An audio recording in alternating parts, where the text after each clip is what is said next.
you run things in here.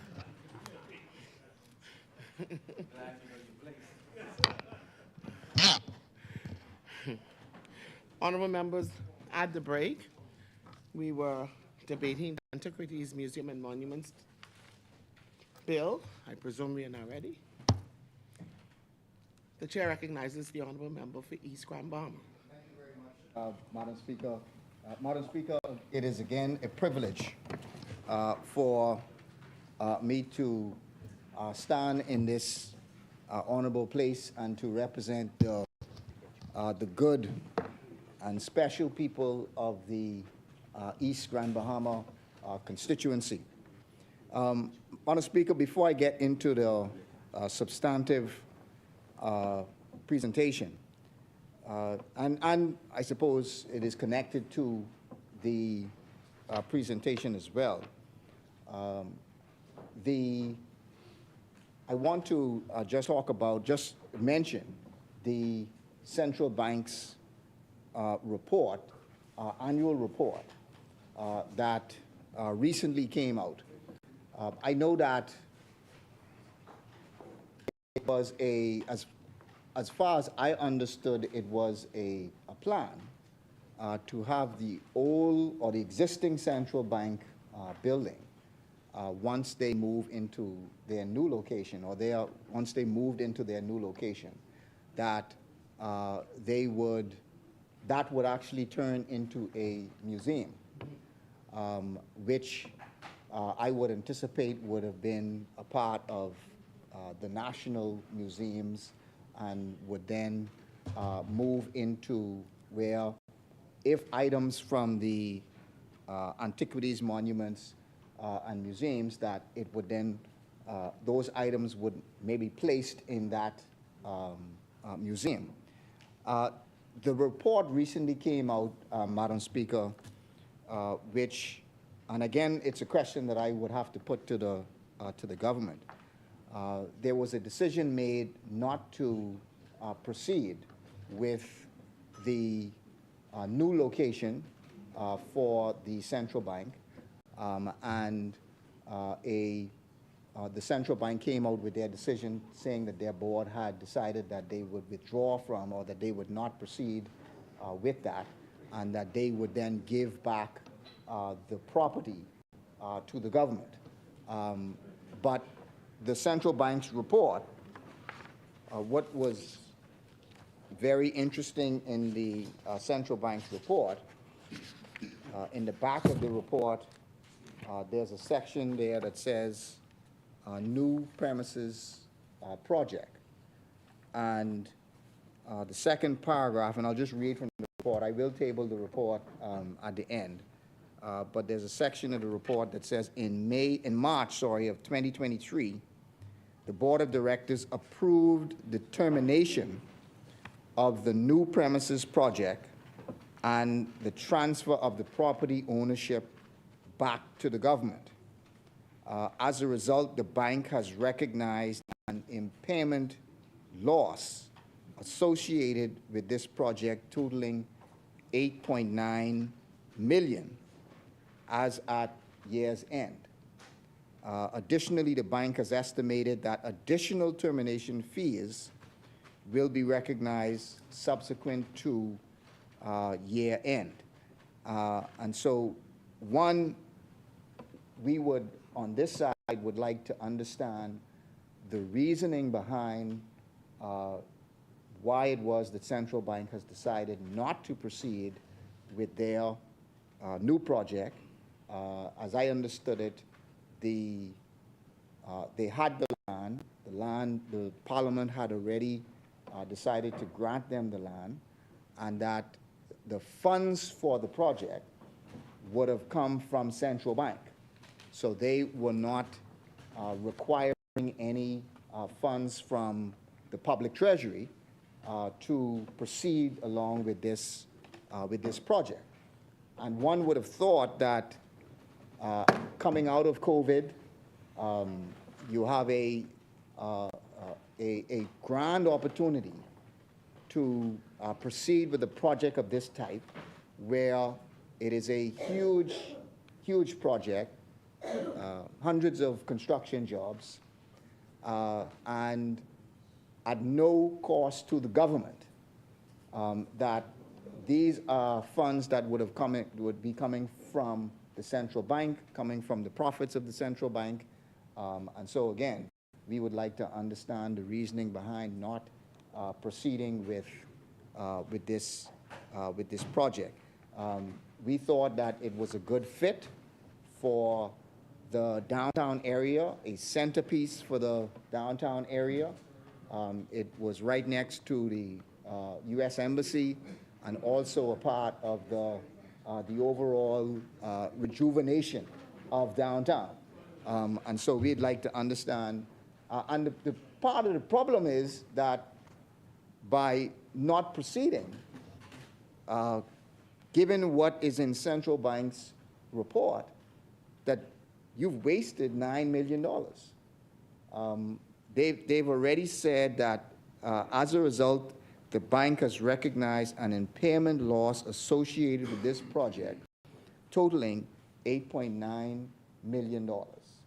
And so, again, it's not chump change. It's not something that is a small amount. It's something that central bank has said, that they have lost $9 million, and that's $9 million at the end of December 2022. They're saying there may be other additional fees and so on that they've lost moving forward. So we would like to understand what the reasoning is.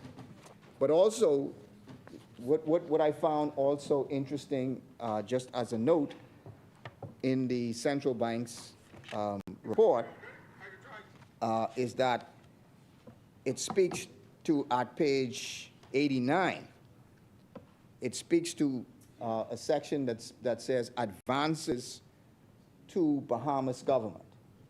And Madam Speaker, you know, we just debated the central bank amendment bill, and that bill did two things. That bill made it retroactively possible for the SDRs to be converted. There was some dispute about whether it was a loan to the government or whether it was a liability to the government. I believe the Prime Minister said it was not a loan to the government.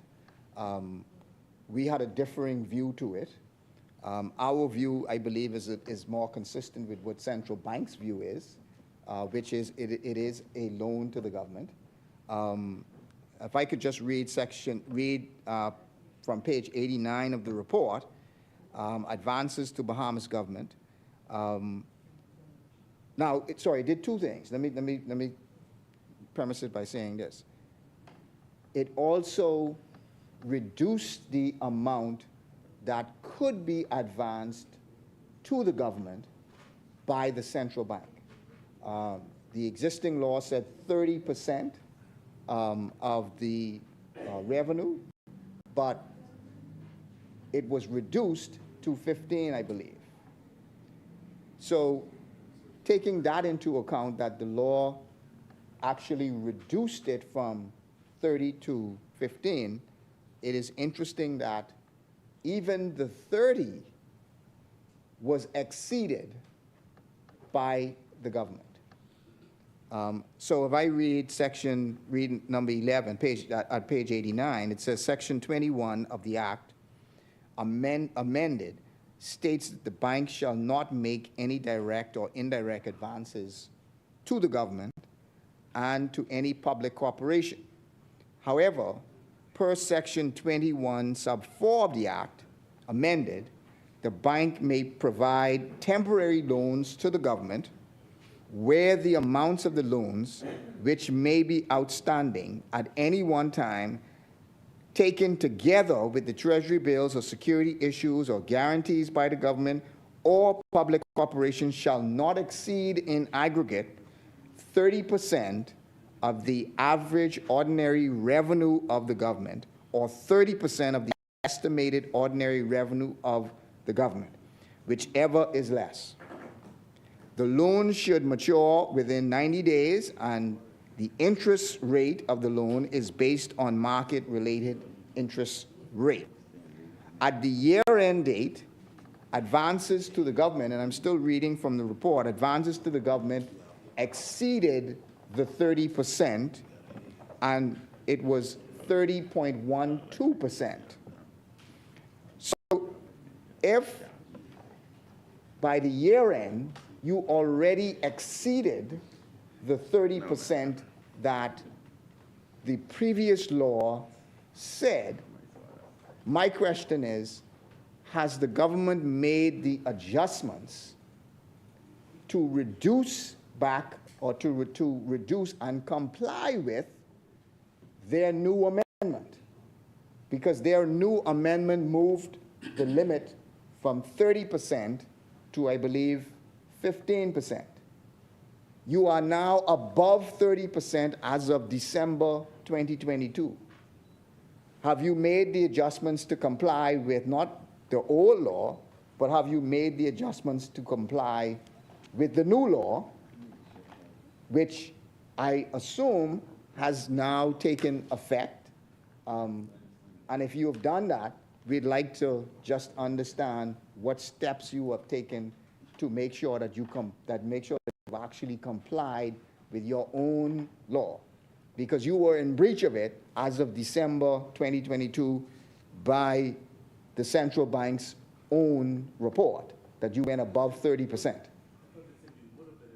No, it says you are in breach. You were in breach because the limit is 30, you exceeded that at 30.12. Now, I will say that the report does say that per the Act, there's no concern, huge concern that should be taken because of this. But my question is, you were in breach in December of 2022. We passed the law, I believe last month, which reduced it. Have you now complied with making sure that you are now below that 15%? And then we also spoke about the SDRs, and there was again a back and forth as to what the understanding was, whether there was a breach of the law and so on. Here is what the central bank report says about the SDRs. Prior to the amendment to the central bank, Section 17A, the SDR's loan, and they say SDR's loan, would have been included in the calculation for these temporary loan limits. So their own report says that before you made the amendment, the SDR's loan would have been included in this limitation, which yes, that's what they say. No, that's what they said, a loan. They say prior to the amendment of the Central Bank Act, Section 17A, the SDR loan, they call it a loan. That's what I'm reading here. They called it a loan, would have been included in the calculation of the temporary loan limits. That's what led to, because you had the difference of views. Well, I'm only saying those of us who were on this side arguing, we landed on the side of central bank because the central bank called it a loan. And so we would have landed consistent with them. So the SDR loan would have been included in the calculation for the temporary loan limits. The amendment to the Central Bank Act, Section 17, excludes the SDR loan for the temporary. So it concedes that once you pass the amendment, it no longer is included in this temporary point, which again was the point that we were making, which was as of December when you did it, it was included, which meant you exceeded your limit, which meant you broke the Central Bank Act. And so again, it is just a point to note, Madam Speaker, that the central bank's report, the annual report, just had some very interesting facts in it. Also, Madam Speaker, the Prime Minister spoke about the small businesses that he recently met with. which it is a good thing that he took the time to meet with them and heard all of their concerns, because there are many, many concerns that small businesses all over the country have. There are inflation concerns. There is high food prices. There's high electricity cost. There is a number of different DIR questions, inland revenue questions, that small businesses have. The recent ad in the newspapers that said that if you had a real property tax that was outstanding for 7 months, that, you know, apparently your property may be up for sale. There was a statement that came out afterward that said no, that report was not, or that statement was not was not there.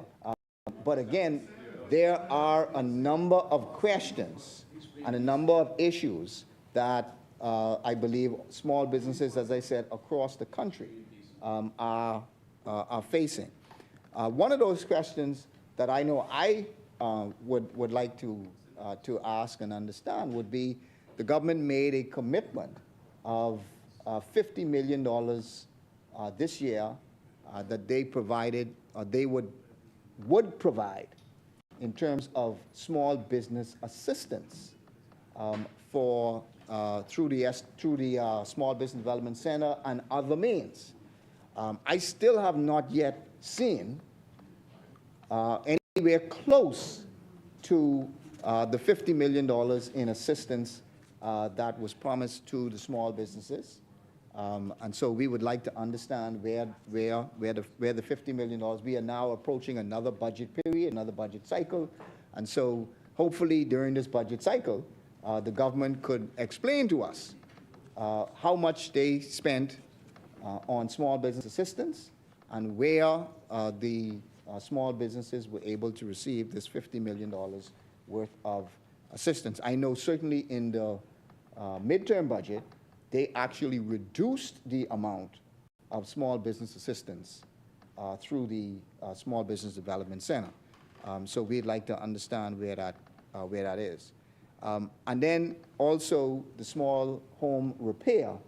I attended on Saturday the Rotary Club gave 5 persons, and this is out of a number of different houses that they were rebuilding for persons in East Grand Bahama. But 5 out of the, I believe, 20 plus houses that they rebuilt for persons in East Grand Bahama, they gave away 5 of those on Saturday. And I would like to publicly commend Rotary for the tremendous work that they have been doing in Grand Bahama. In East Grand Bahama in particular, they have been doing a tremendous job rebuilding, and West as well. They've been doing a tremendous job in rebuilding houses. And so, but it was a reminder, it was an unfortunate reminder that the DRA, we are still waiting to see the assistance from the DRA. The DRA committed that they would not just repair houses, but that they would also be rebuilding houses in East Grand Bahama. And so, and there are to the tune of 400 plus houses that needed to be repaired, and I can't give the number of those that actually needed to be rebuilt, but there was a significant number that also needed to be rebuilt.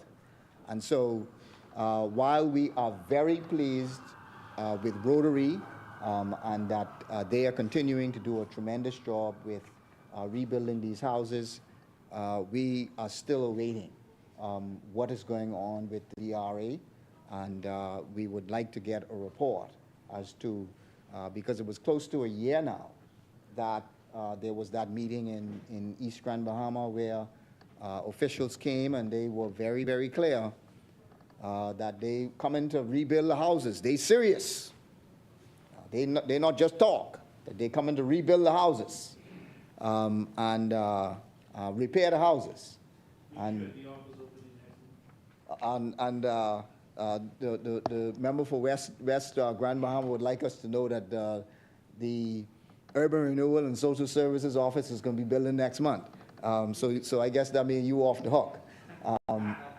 But the DRA and persons are desperate. They are still waiting that help. So I do want to continue to knock on those doors to say that that has to happen. We have seen the benefits, Madam Speaker, and pitfalls of treasure hunters coming to our shores. I'm no expert on the matter, but as it stands to reason that we have seen evidence that there are millions of dollars, even billions of dollars, of salvaged treasures in our oceans. This is one of those matters that the governments throughout the years have not really fully dealt with. They have not had it at their forefront in terms of this is something that we have to manage and we have to deal with. But it is still something. Successive governments, both governments have not really had it in its forefront to say we have to deal with this. But it is something that I believe is an extremely important matter that does deserve some attention. It deserves attention for a number of different reasons. One is the historical value that all of these sunken ships have.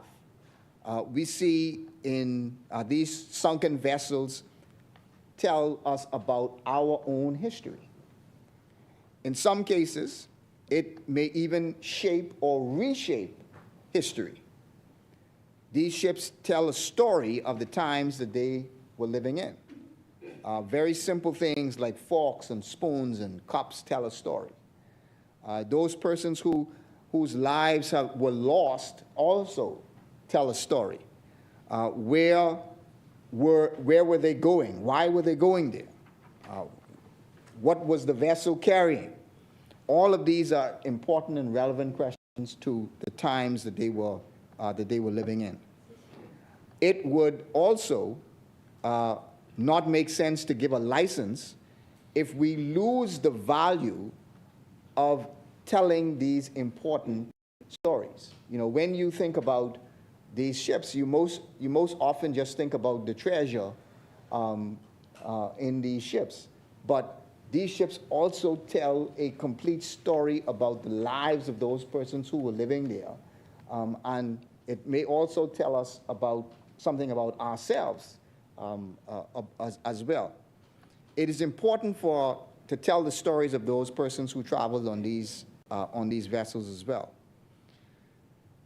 It is important for the educational value that these ships have. There should be courses in schools and colleges that should be the center of an overall plan in this industry. They ought to be exposed to the stories and learn of our history. But they should also be exposed to the possibilities of careers in this field, because there are a number of different careers that we are, I believe, deficient in when it comes to managing all of these shipwrecks. There's historians, there's the salvage experts, there's the divers, there's the lab techs. All of these persons have different roles to play that I don't believe we have sufficient Bahamians involved in these things, and we must ensure that we do a better job of educating Bahamians to be leaders in this industry. This is also very important to our tourism product. We need to map out these sites.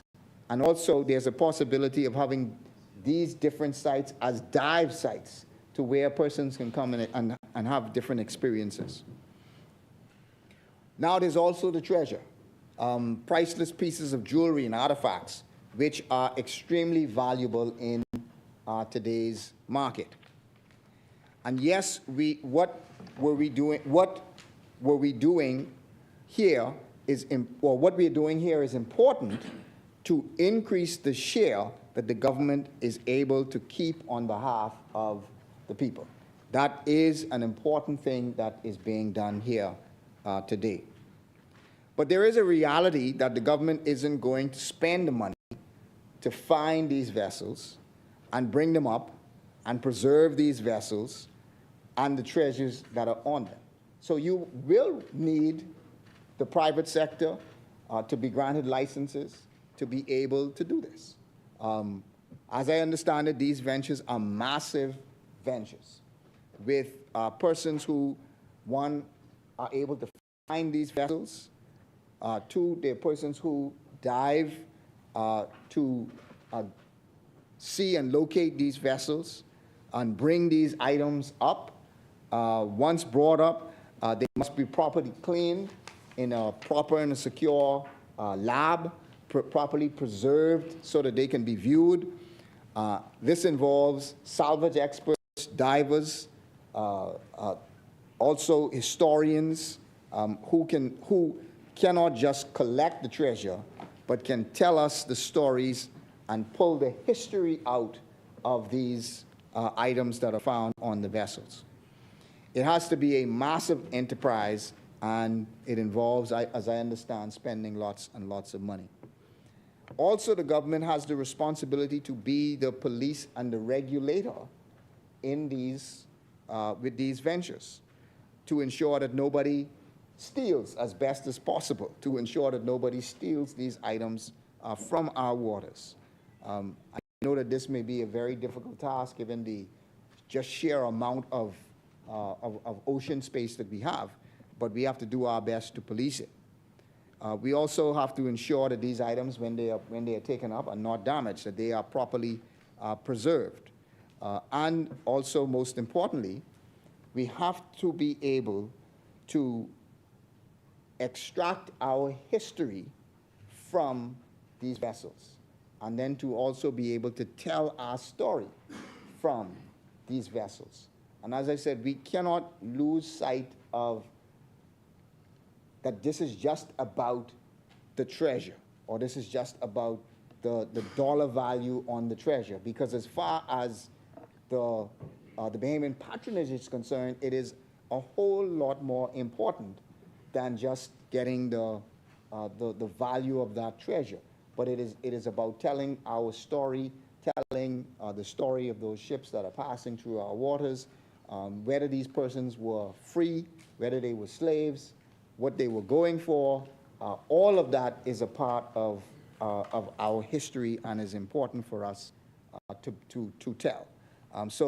Madam Speaker, with those words, we support this piece of legislation. Thank you.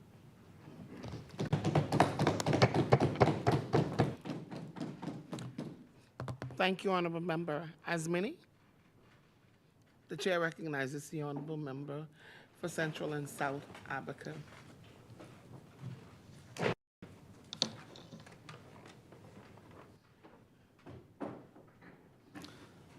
Thank you, Madam Speaker.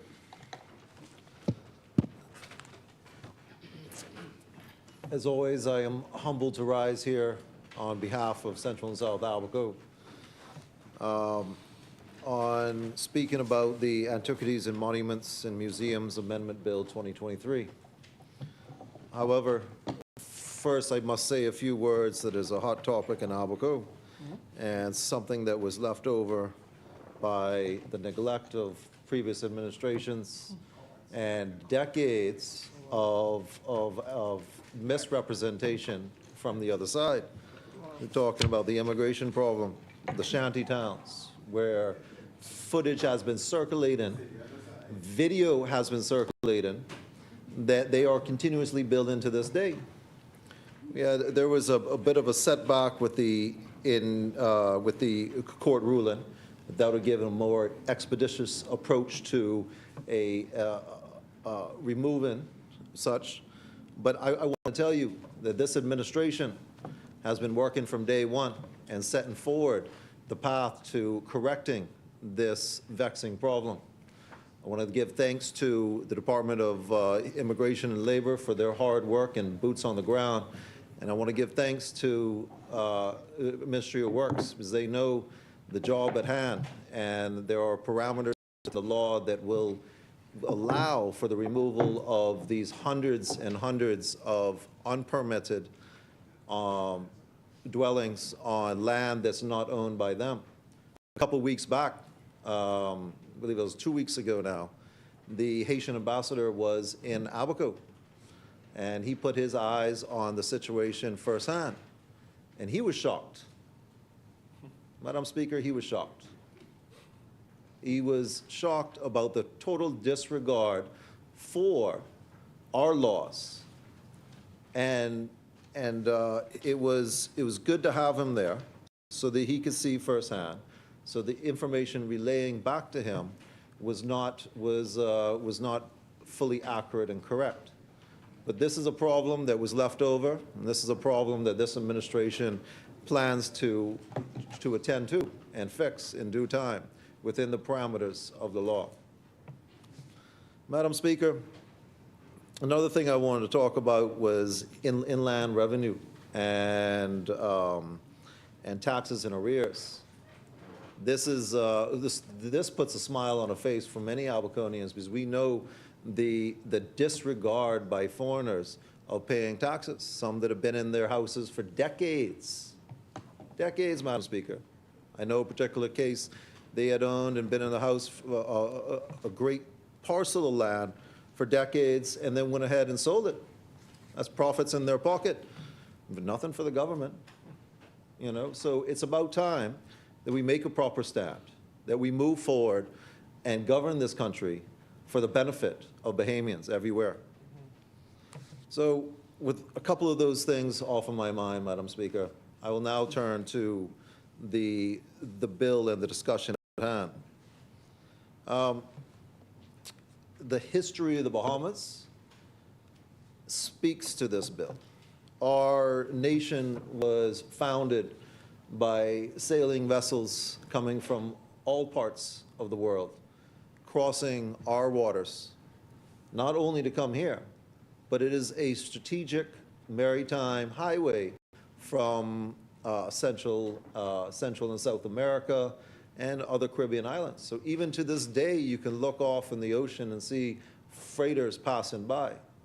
Well, that was the same case back in the day, when the Spaniards was reaping from their colonies. It was said that there would even be, on average, a shipwreck a year. These were all laden with treasures, as we call them, but laden with financial resources. And I believe strongly that the Bahamas has them within our waters, spread out across our reefs and our sandy shores. So it is very good that we stand here today, and the progression of this bill, of making it so that the Bahamian people reap the benefits, and not only those prospecting would be to take in the profits, but we would be able to now retain 50% for the Bahamian people. And not only that, we have first dibs on which artifacts we would like to retain. This speaks to our history. This speaks to keeping our culture, our history intact for future generations. I think about the tourism product, and having these artifacts there for our guests from abroad to come and view, but also as a staple in our finances. To hold those kind of riches within our small nation will bolster our economy, but also give us a better leverage on the international field of interest rates and so on and so forth. So this bill and the progression of it, bringing it to 50%, is puts smiles on my face. You know, there's antiquities and monuments spread throughout the nation that could really use some financial help. One that's in my backyard is the Hopetown Lighthouse, the County Stripe Lighthouse, the back of the $10 bill. I don't know if anyone had got one, but you could see it right there. It's also in the passport book. And this was neglected, you know, again, neglected by misrepresentation within the Central and South Abaco constituency. But moving forward, I see that transport has given proper attention to it, and with the help of our foreign neighbors, that monument's coming back. But I'd like to see the same for lighthouses and monuments throughout the country. Let's keep our culture. Let's keep our history. Madam Speaker, it's important. We thrive on tourism, and these are attractions and experiences that people will pay for, that we take for granted, but people will bring in monies from abroad and support our economy if we take care of our monuments and antiquities. So it's something that's dear to my heart, because there are billions of dollars in treasure spread out throughout our archipelago. Hundreds of millions have been taken out. There's billions more. And $500 million or half of $2 billion, well, I know the Bahamian people, I know Abaconians could use that. When I was looking into the only permit that's out there today, the one up on North Abaco Islands, my colleague's constituency, I was, you know, I was a bit shocked that none of these artifacts made it back to Abaco.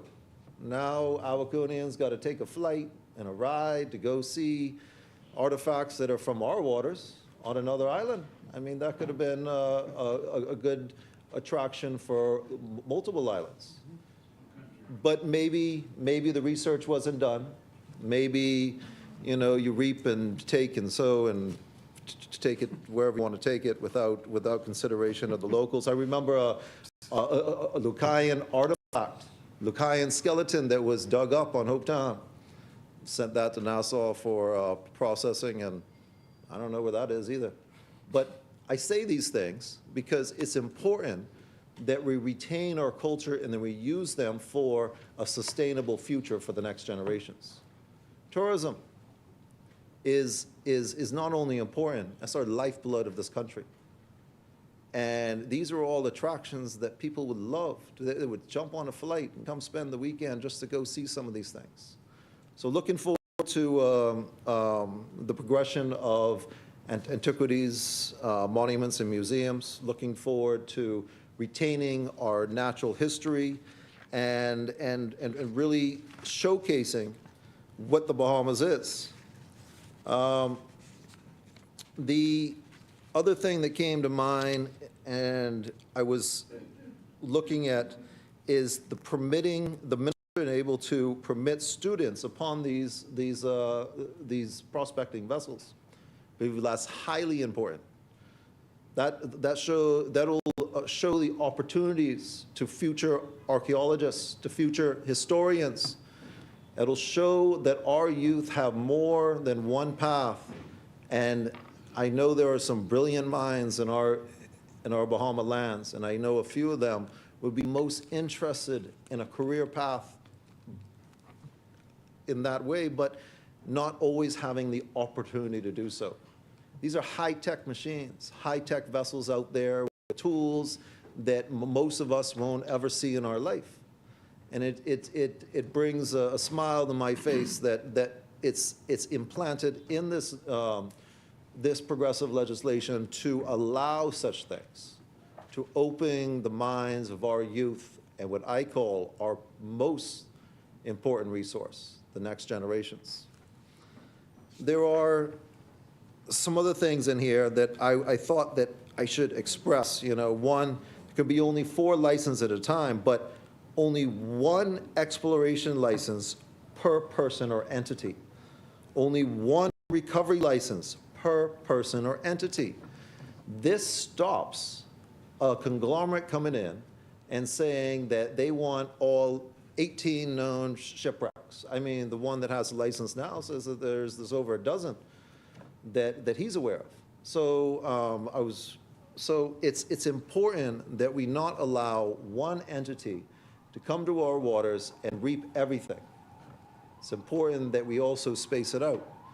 With increasing technologies and whatnot, it's my hope that Bahamians will get out there and reap some of these benefits. We're sons and daughters of the sea.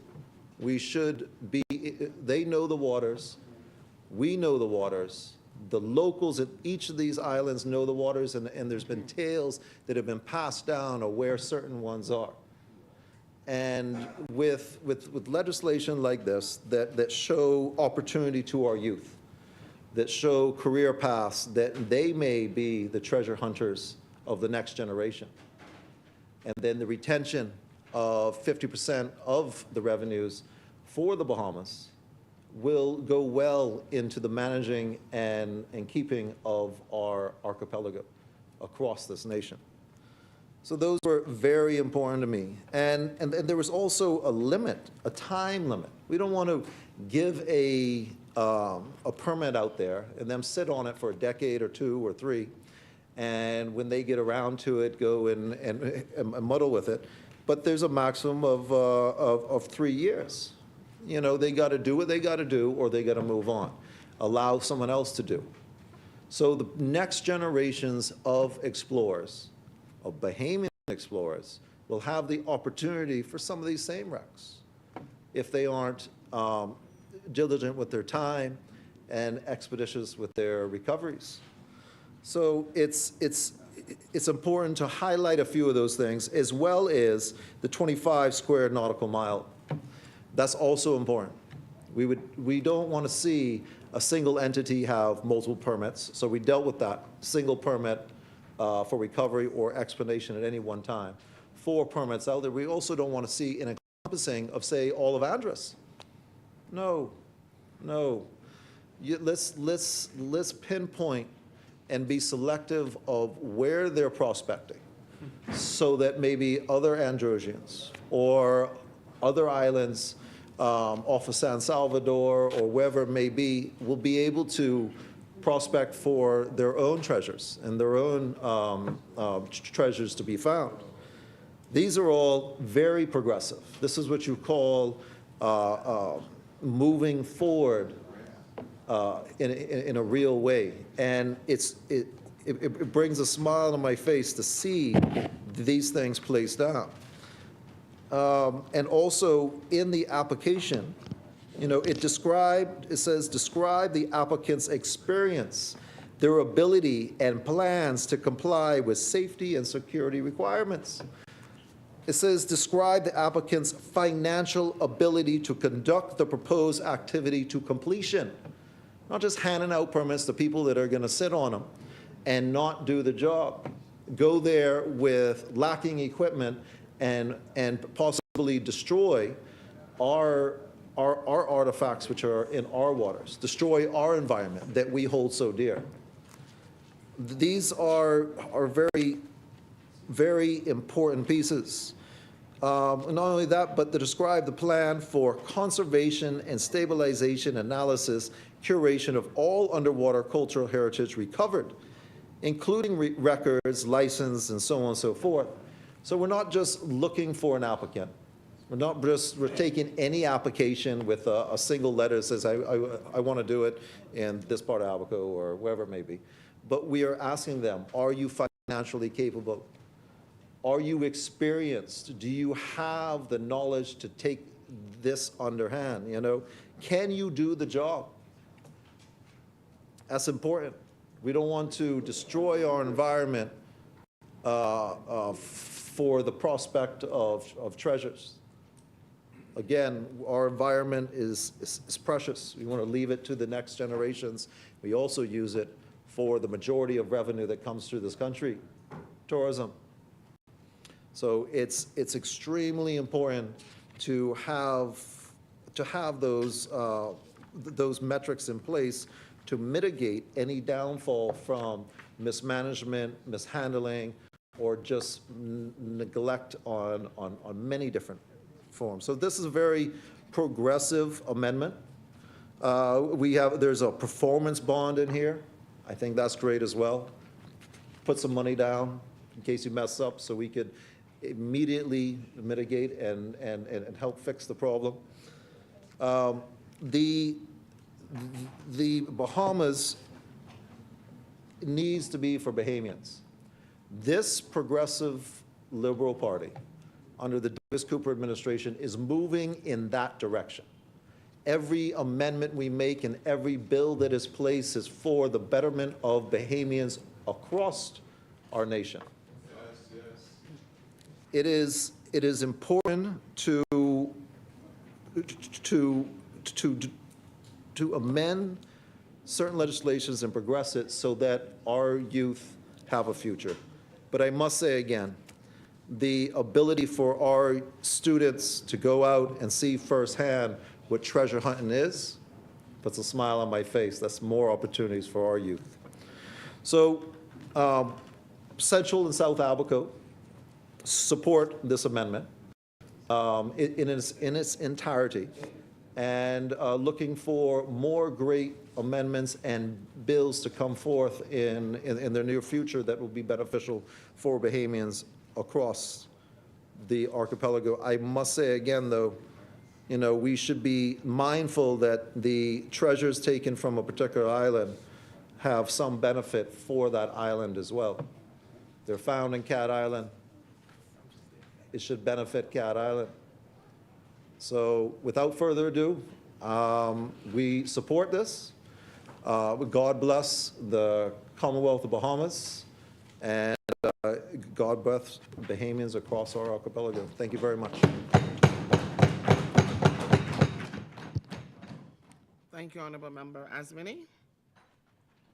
The chair recognizes the Honorable Member for Kalani.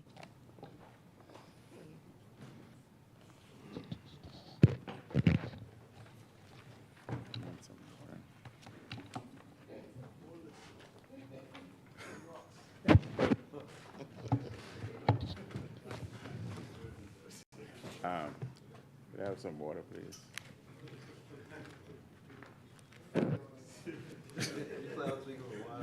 What happened? Everybody tense. What happened, everybody? You all ready for Why the whole parliament so tense? Relax. This is a short day. This is a short day. I have to wait for my water down. Don't start that clock yet. No, you get dehydrated, you know.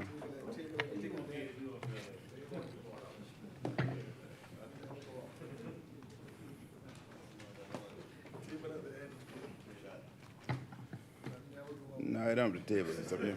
Thank you very much, Madam Speaker. Madam Speaker, allow me to first extend happy belated Mother's Day to all the mothers out there. There are many who would have spent that evening, morning, afternoon with their mother.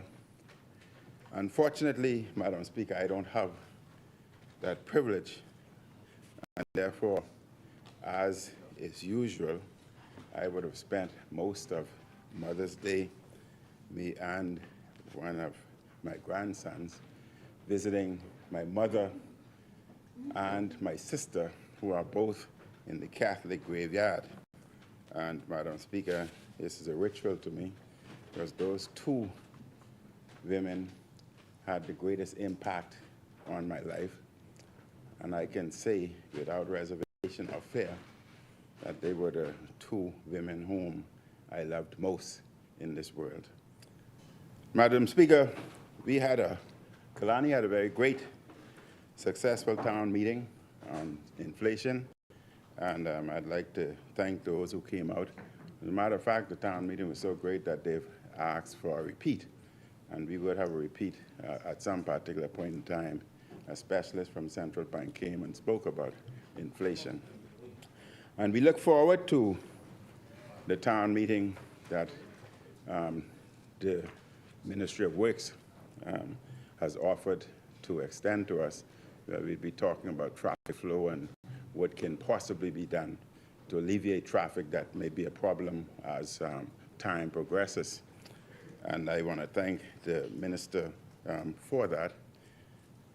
I also want to thank the minister, Madam Speaker, who has responded to us quite swiftly anytime we point out the various potholes.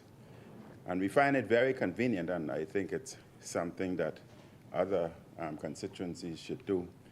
We would only do GPS mapping, and we send a GPS location to the ministry, which makes it very easy for them.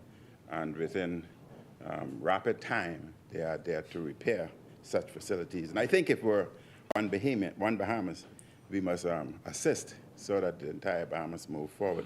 It's not a difficult day today. And I want to thank the minister also for the speed bumps that he had put in Tropical Gardens. We were plagued with motorbikes, we were plagued with heavy traffic, vehicular traffic, noise, pollution, etc.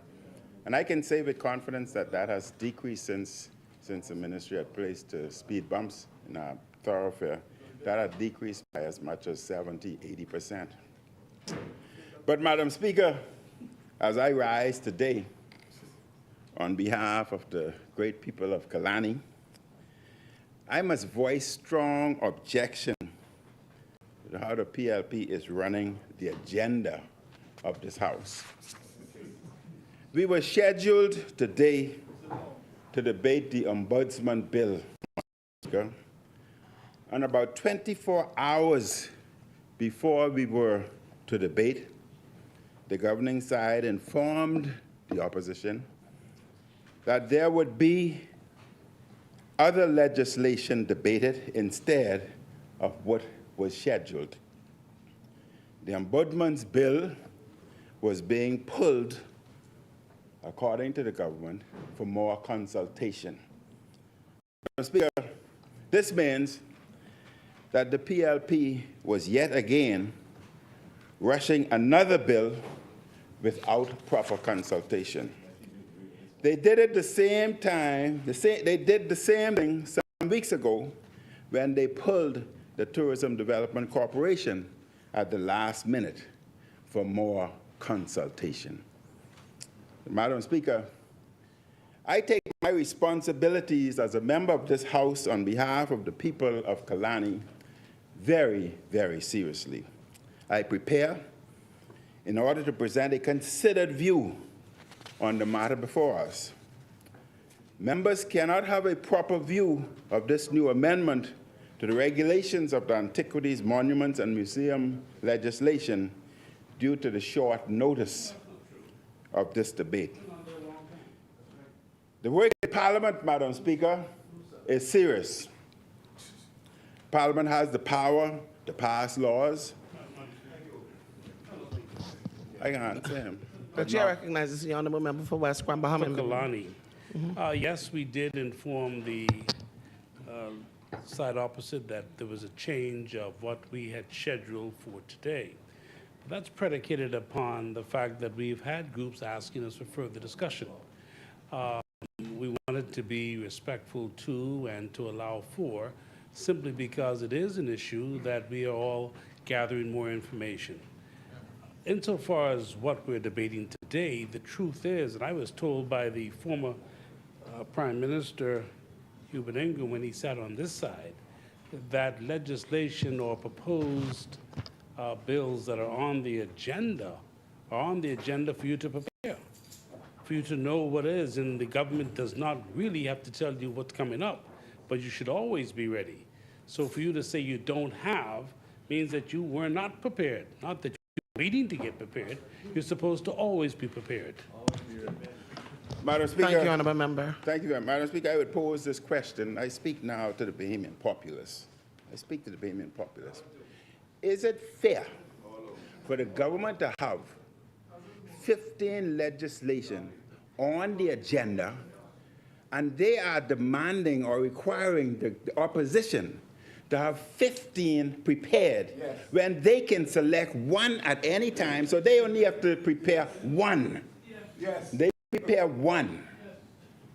and say that's what they're doing. I pose that to the Bahamian people.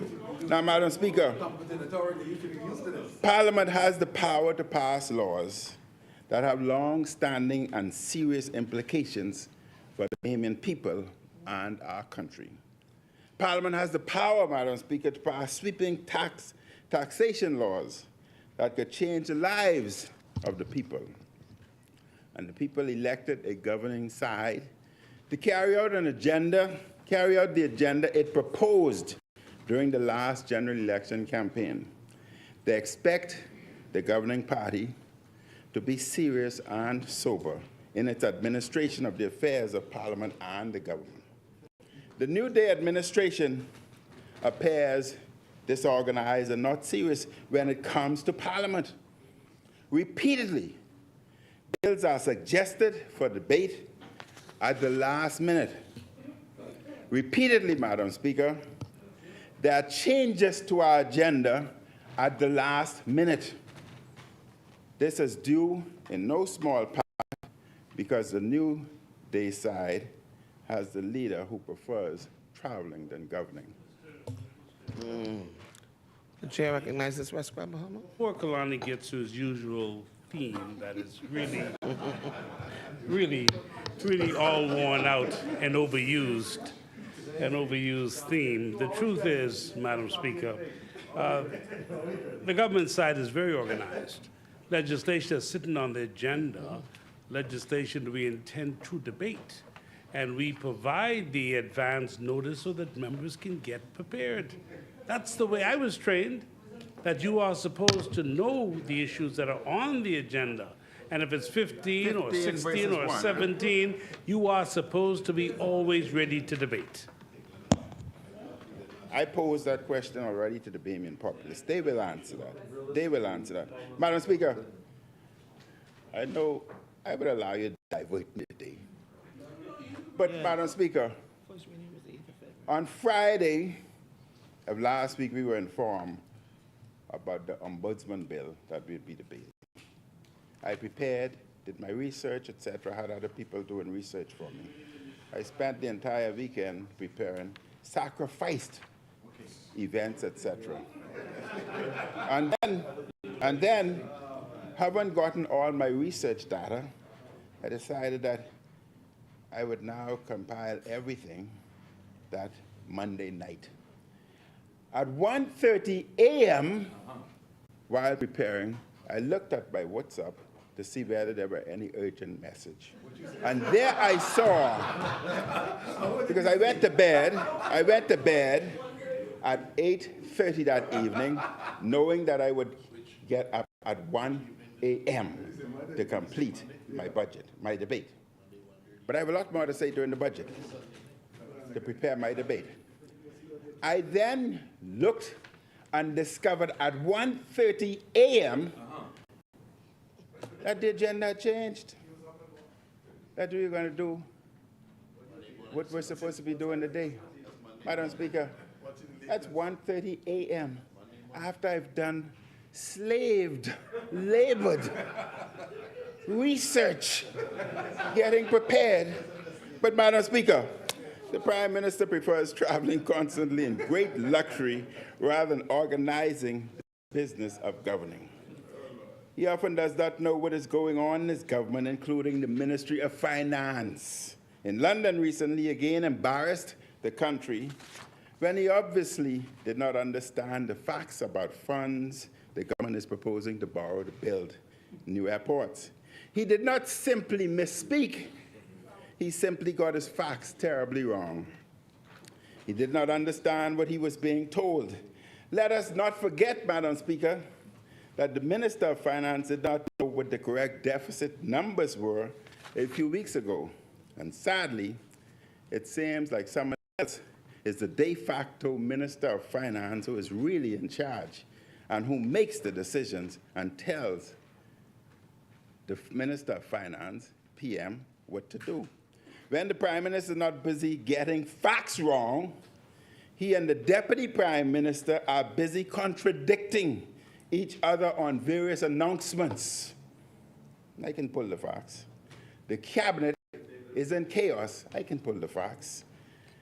there is chaos in Parliament, as demonstrated today. The chair recognizes the honorable member for West Bramham and Bimini. You know, the member for Kalani makes it laughable, Madam Speaker, because it's laughable, Madam Speaker, because the member is talking about not being prepared for this debate. He could not prepare the facts. But we heard from Carmichael earlier that we are here pretty much because of an agreement you made. You made this agreement. You caused for the individual to be able to go and search for and come up with. It was your arrangement. So you don't really have to do much preparing because you should be speaking to it because you know it. And insofar as calamity or chaos, never further from the truth. We are an organized body, we're a team, and we are collectively working for the best governance of this country.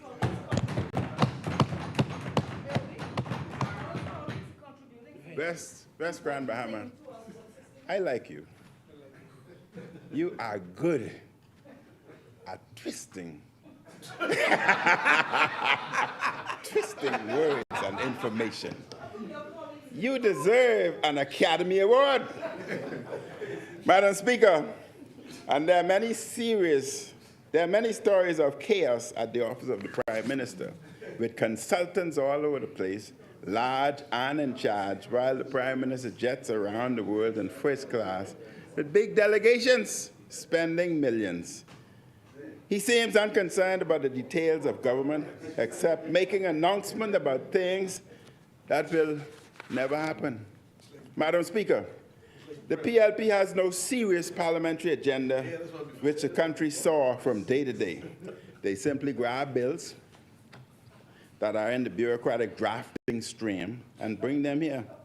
There's no clear plan, strategy, or vision. He likes to talk about plans when in opposition. In government, the main plan he has is where he will take his next trip overseas. Has he left yet? He's still here or he left? This September, the PLP will be in office for 2 years. In government and in Parliament, they are disorganized, they are chaotic, they are dysfunctional, and they are inefficient, and they are last minute. It is profoundly unfair to their members and to the opposition when they give notice that they will debate a certain piece of legislation, pull it at the last minute, and then propose to debate other legislation.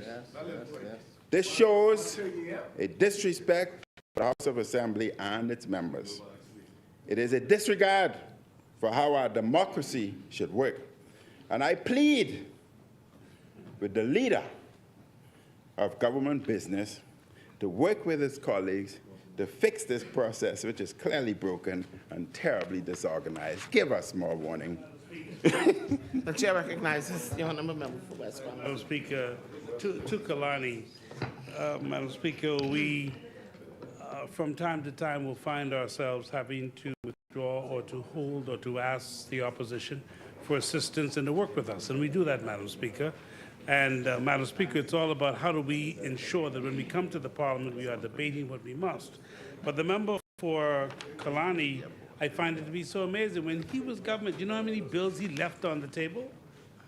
How many bills you left on the table that you did not pass? That you did not on the agenda? Do you realize that, Madam Speaker? And Madam Speaker, when the member for Kalani talks about being prepared, but he says the same thing every week and every time he comes here. So you ain't got to worry about preparation. You have some favorite words. And you can use those favorite words in every speech you give, so it doesn't matter, Madam Speaker. One of my favorite words moving forward, Restan, is that I like you. I didn't say love, I said I like you. Very careful with how I use I versus O. Madam Speaker, in looking at these, Madam Speaker, in looking at these amendments to the regulations of the Antiquities, Monuments, and Museum legislation, these amendments in part pertain to exploration of shipwrecks and related licensing. There's great controversy in our country regarding this issue. Has there been full and proper consultation regarding these amendments. Do all stakeholders and the public know the full ramification of these amendments? You'll see why I ask these. Do all the members of the PLP know the full ramifications of these amendments? As I noted previously, just the other day, the Tourism Development Corporation bill was scheduled to debate in this same place. It had to be pulled because stakeholders had concerns. There was not enough consultation. And some stakeholders were not even familiar with the bill and its consequences for their part of the industry, including serious financial consequences. This is not how governance should be done. Members of the governing side are likely annoyed and frustrated that this is how their leader is mismanaging the affairs of government. Madam Speaker, the governing side is not as serious as it should be when it comes to debating serious pieces of legislation, such as antiquities, monuments, and museum legislation before us. One of the only things they appear serious about is getting more and more of the people's money via taxation and aggressive tax collection. This debate comes at a time when the newspapers are filled with stories about the actions of the New Day administration's tax collectors. An ad was recently circulated by the Department of Inland Revenue detailing its powers of sale under the Real Property Tax Act. Another ad from the Department of Inland Revenue warned of the department's other powers. It said to recover VAT, business license taxes, or real property tax, the department may, quote, garnish amounts due to a taxpayer from a third party, for example, an employer, tenant, customer, or bank, or garnish a third party who has authority from some other persons to pay money to the taxpayer, for example, an agent. Madam Speaker, this New Day administration is causing fear and extreme anxiety across this country. Bahamians do not know whose things they are coming to seize next. If they come after you, you could end up broke or destroyed. A story in Tribune on Monday, May 15th, 2023, set out what this hostile New Day administration is doing. The headline of the story was, "Crackdown on Tax Cheats, Most Coordinated Ever." They are using the full powers of the state to go after Bahamians and Bahamian businesses.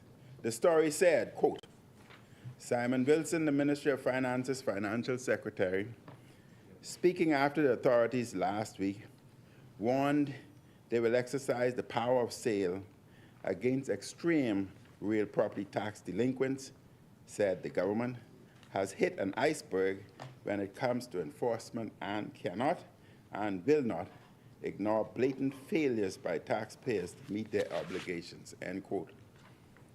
The PLP and the Minister of Finance is going after the very people who voted for them.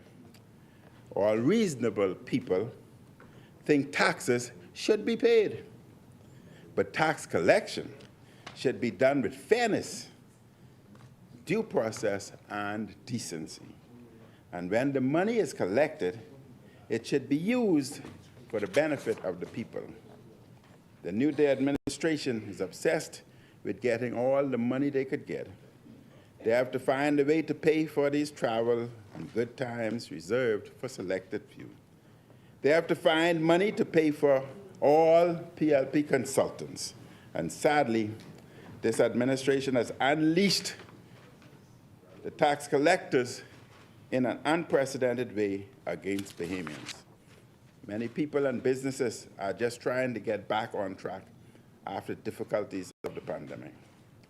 Right at the moment when money starts to come in, the New Day tax collectors are threatening, let me repeat this, it's important. Right at the moment when money just starts to come in, the New Day tax collectors are threatening to seize and sell properties and to garnish accounts. There is no mercy for the people by the Ministry of Finance. The Minister of Finance only wants more and more and more and lots more. Bahamians are suffering under a PLP obsessed with getting the people's money. As the Prime Minister, who is Minister of Finance, flies around the world in luxuries, tax collectors are wreaking havoc in our lovely Bahamas. These hostile and overly aggressive actions by the New Day tax collectors are cruel and excessive. Give me that file, the blue one, the blue one in there. The PLP is hurting Bahamian businesses and business people through its heartless tax collection, it's got everything, and tax crusade. Parliament's agenda, Madam Speaker, should not be administered in a chaotic manner. If the PLP cannot even organize a proper parliamentary agenda, this is another symptom of just how disorganized and dysfunctional this New Day government and Prime Minister truly are. Madam Speaker, I would pose one question before I leave. It's a series of financial statements here. The Gaming Board building, Goodman's Bay. I understand that you're in negotiations to sell that building to somebody. Would you inform this nation and this Parliament, if that is true, and whom you are in negotiation to sell that building to? I have all the papers here. Thank you very much, Madam Speaker. Thank you, Honourable Member. The Chair recognizes the Honourable Member for West Grand Bahama. Madam Speaker, just to conclude with the member for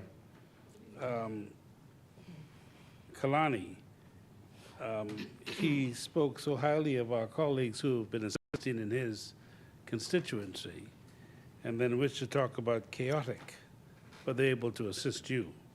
And I just want to draw something to your attention that you talked about the ombudsman bill, which you had to prepare for. Well, you should have known a lot about it because you left it on the table. You left the ombudsman bill in 2017. You laid this as your number 16th bill. You laid in 2017. When you left office in 2021, you hadn't touched the bill. 2017 to 2021, you didn't touch it, talk about chaotic. Thank you, Madam Speaker.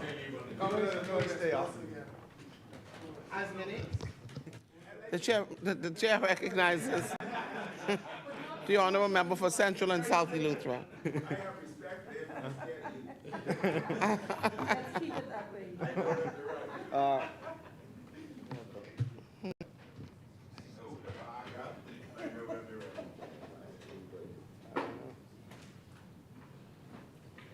Madam Speaker, as always, I'm privileged to have the opportunity to be in this honorable place and to represent the great constituency of Central and South Eleuthera. Permit me, Madam Speaker, to extend my heartfelt condolences on behalf of my wife, Delia, my son, David. We've had a lot of deaths in my constituency as of late.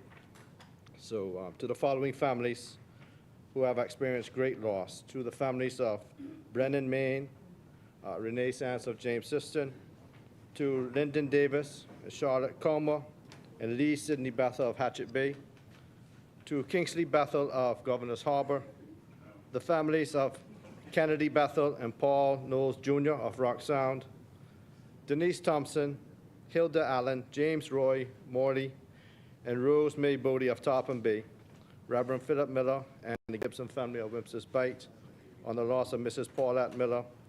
And most heartbreaking, I want to extend my condolences to Andy and Patricia Kemp of Rock Sound on their passing of their 10-year-old daughter, Anne Shanae, who I consider to be a hero, having defied the odds of physicians 5 years longer than she was anticipated to live, who passed away at the age of 10 years old this past week. Madam Speaker, the community of Rock Sound has lost a lot of loved ones recently. And to add to the burden of this loss has been the complication of having no space in the current grave site at Yellow Ground. While I cannot offer words to replace their loved ones, I can offer the relief of having lived up to my commitment to resolve the 12-year-old conflict over the placement of the new burial site. When I became the Minister of Family Island Affairs responsible for local government, one of the priority issues from the township and the local government council of Rock Sound was the issue of the approvals for the graveyard. Unfortunately, the documents turned over to me was comprised of a no objection from the Office of the Prime Minister and our Ministry of Works assessment. To complete the process, I personally ensured that the Ministry of Works reassessed, the Office of the Attorney General reviewed the documents, and provided the necessary approvals. A proper land survey was carried out indicating that the land in question was in fact not under the ownership of the Commonage Committee, but Crown land, which was previously identified for the construction of a much-needed healthcare facility in South Eleuthera. With the survey of the property completed, we are able to identify the land which truly belongs to the Commonage Committee, and as such, I redrafted the documents that was presented to the Commonage Committee weeks ago to be executed. We are happy to bring this to a resolution, so hopefully this weekend, the Kemp family can have the confidence that their daughter will find her final resting place in Rock Sound, the home she has known since birth, and all other families can have one less burden during their time of bereavement. Madam Speaker, as we move to the amendment of the Antiquities, Monuments and Museums 2023, I cannot help but to pause for a moment and reflect on the monuments that we can see first. Well, what we should see. Madam Speaker, as a young Bahamian who now sits in this honorable house, I have soberly grasped the concept of history even more closely as I personally submit that our very decisions in this place has the power to alter the course of history.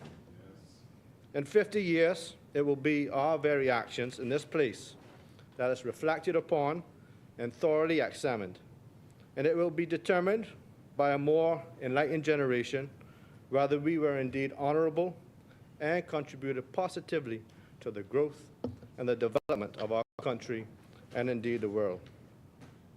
Madam Speaker, as I revert to my initial reflection of what we can see, or at one point could have seen, I must submit that it is my belief that as we approach year 50, we, a small nation of people who have broadened our horizons and experienced the global villages around us, we see our history differently.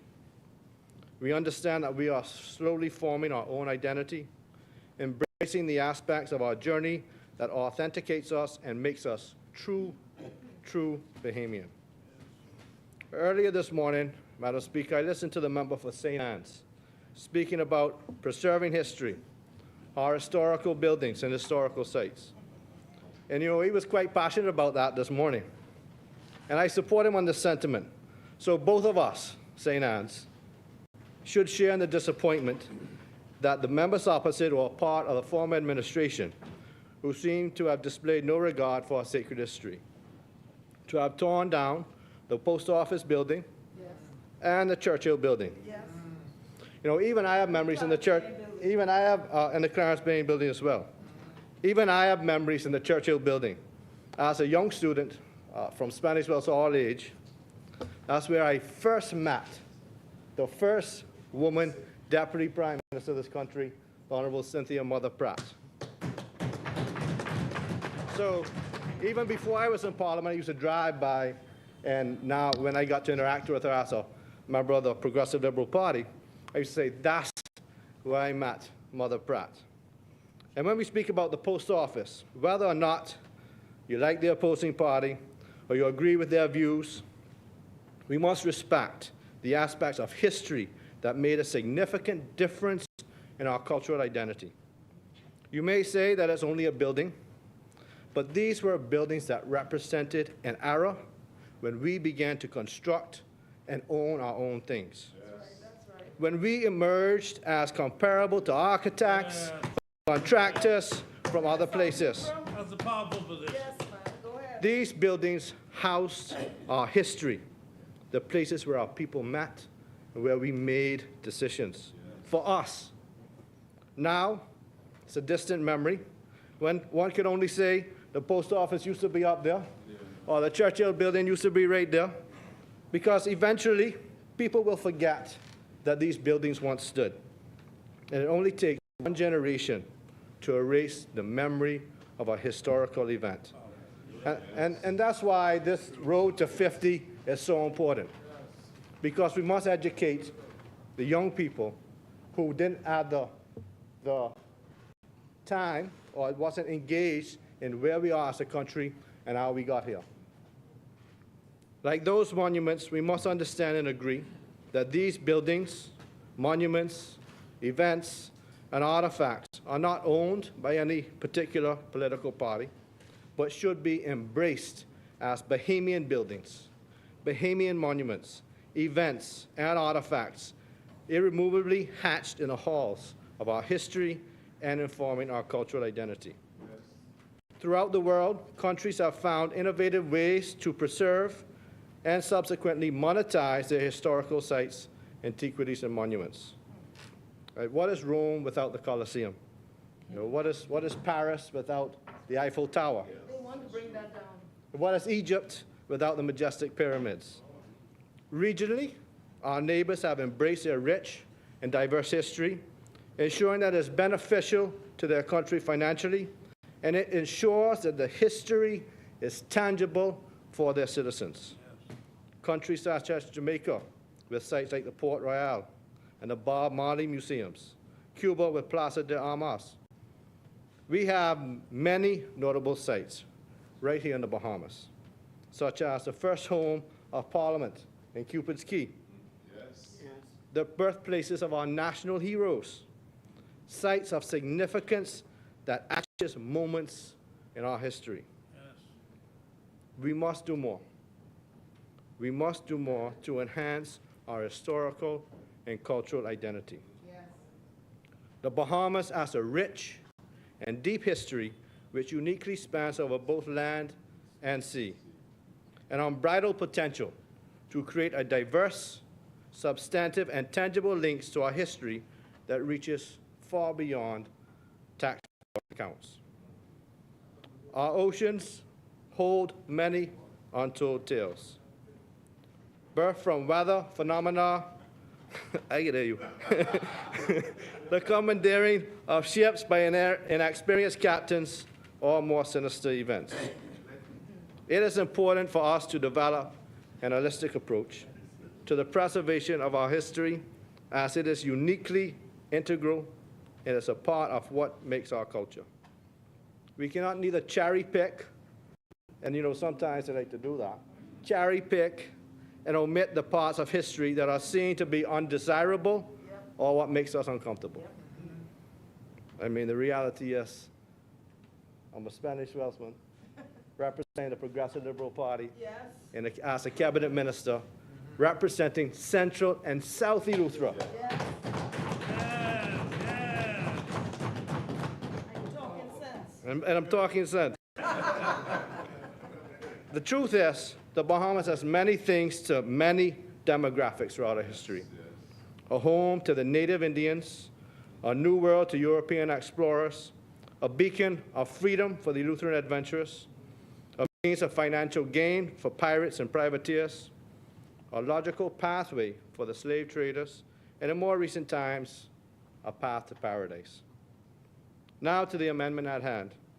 As a nation, we are uniquely positioned geographically. There are many countless stories yet to be told under the surface of our ocean. It is unknown how many merchant ships, unaware of the treacherous shoals, may have met their untimely demise in these beautiful waters. And this amendment to the bill makes changes to the existing bill. Fundamentally, the structure for discovery remains the same. But this government, however, is requesting that the reparations to the Bahamas be increased as it should, giving us the right to decide what we consider the better parts of the discovery, and to increase the fees for any historical finds only makes sense for the Bahamas. thereby acknowledging and monetizing our heritage. On the heels of a landmark decision where both governments worked together to ensure that we made sailing the national sport of the Bahamas, we must acknowledge that sailing has long been a most important and integral part of our history. From the moment of the Lucayans, the Taínos, and Arawaks throughout the archipelago, to Columbus and his landfall by ship, to the Eleutherian adventurous fateful journey and subsequent landfall on the beautiful shores of my island at Preacher's Cave. And when we speak of Preacher's Cave and the historical significance of the late Richard Dick Malcolm, a good friend, shared a passion along with Jock Morgan of Spanish Wells, as well as Minister Obi Wilshcombe at the time, and others to make Preacher's Cave a designated historical site. I was speaking to Minister Wilshcombe a few moments ago, and this is a book that he brought, because he already got history covered, by Richard Dick Malcolm. And it spoke about, and he writes here at the beginning, and he wrote it to Minister Wilshcombe. Thank you. I also got a signed book too, but I ain't brought it. Thank you for the information, the letter. Hope you enjoy it, and I hope that you have a hand once more to ensure that Preacher's Cave is designated as a National Historical Site. I support this. I think it's something that we should do. We had archaeological and historical assessments done, and I think that artifacts are at the University of Miami. Yes. So we have artifacts that, yeah, exactly, that play a significant role in where we are in Eleuthera. And you shared about, the member for Central and South Abaco shared artifacts within the country. And these artifacts are actually out of the country, and speaks a lot to our history and our culture as well. So after the landing of the Eleutherian adventurers, where the infamous pirating of merchant ship, to the privateering, to the transatlantic slave trade, to blockade running, to modern-day ship registry, and our vibrant cruise industry, to the number 3 industry in this country, that's fishing. These breathtaking turquoise and blue waters of the Bahamas, for which we were duly named, embodies and qualifies the significance of the undiscovered antiquities and lost artifacts that the ocean holds.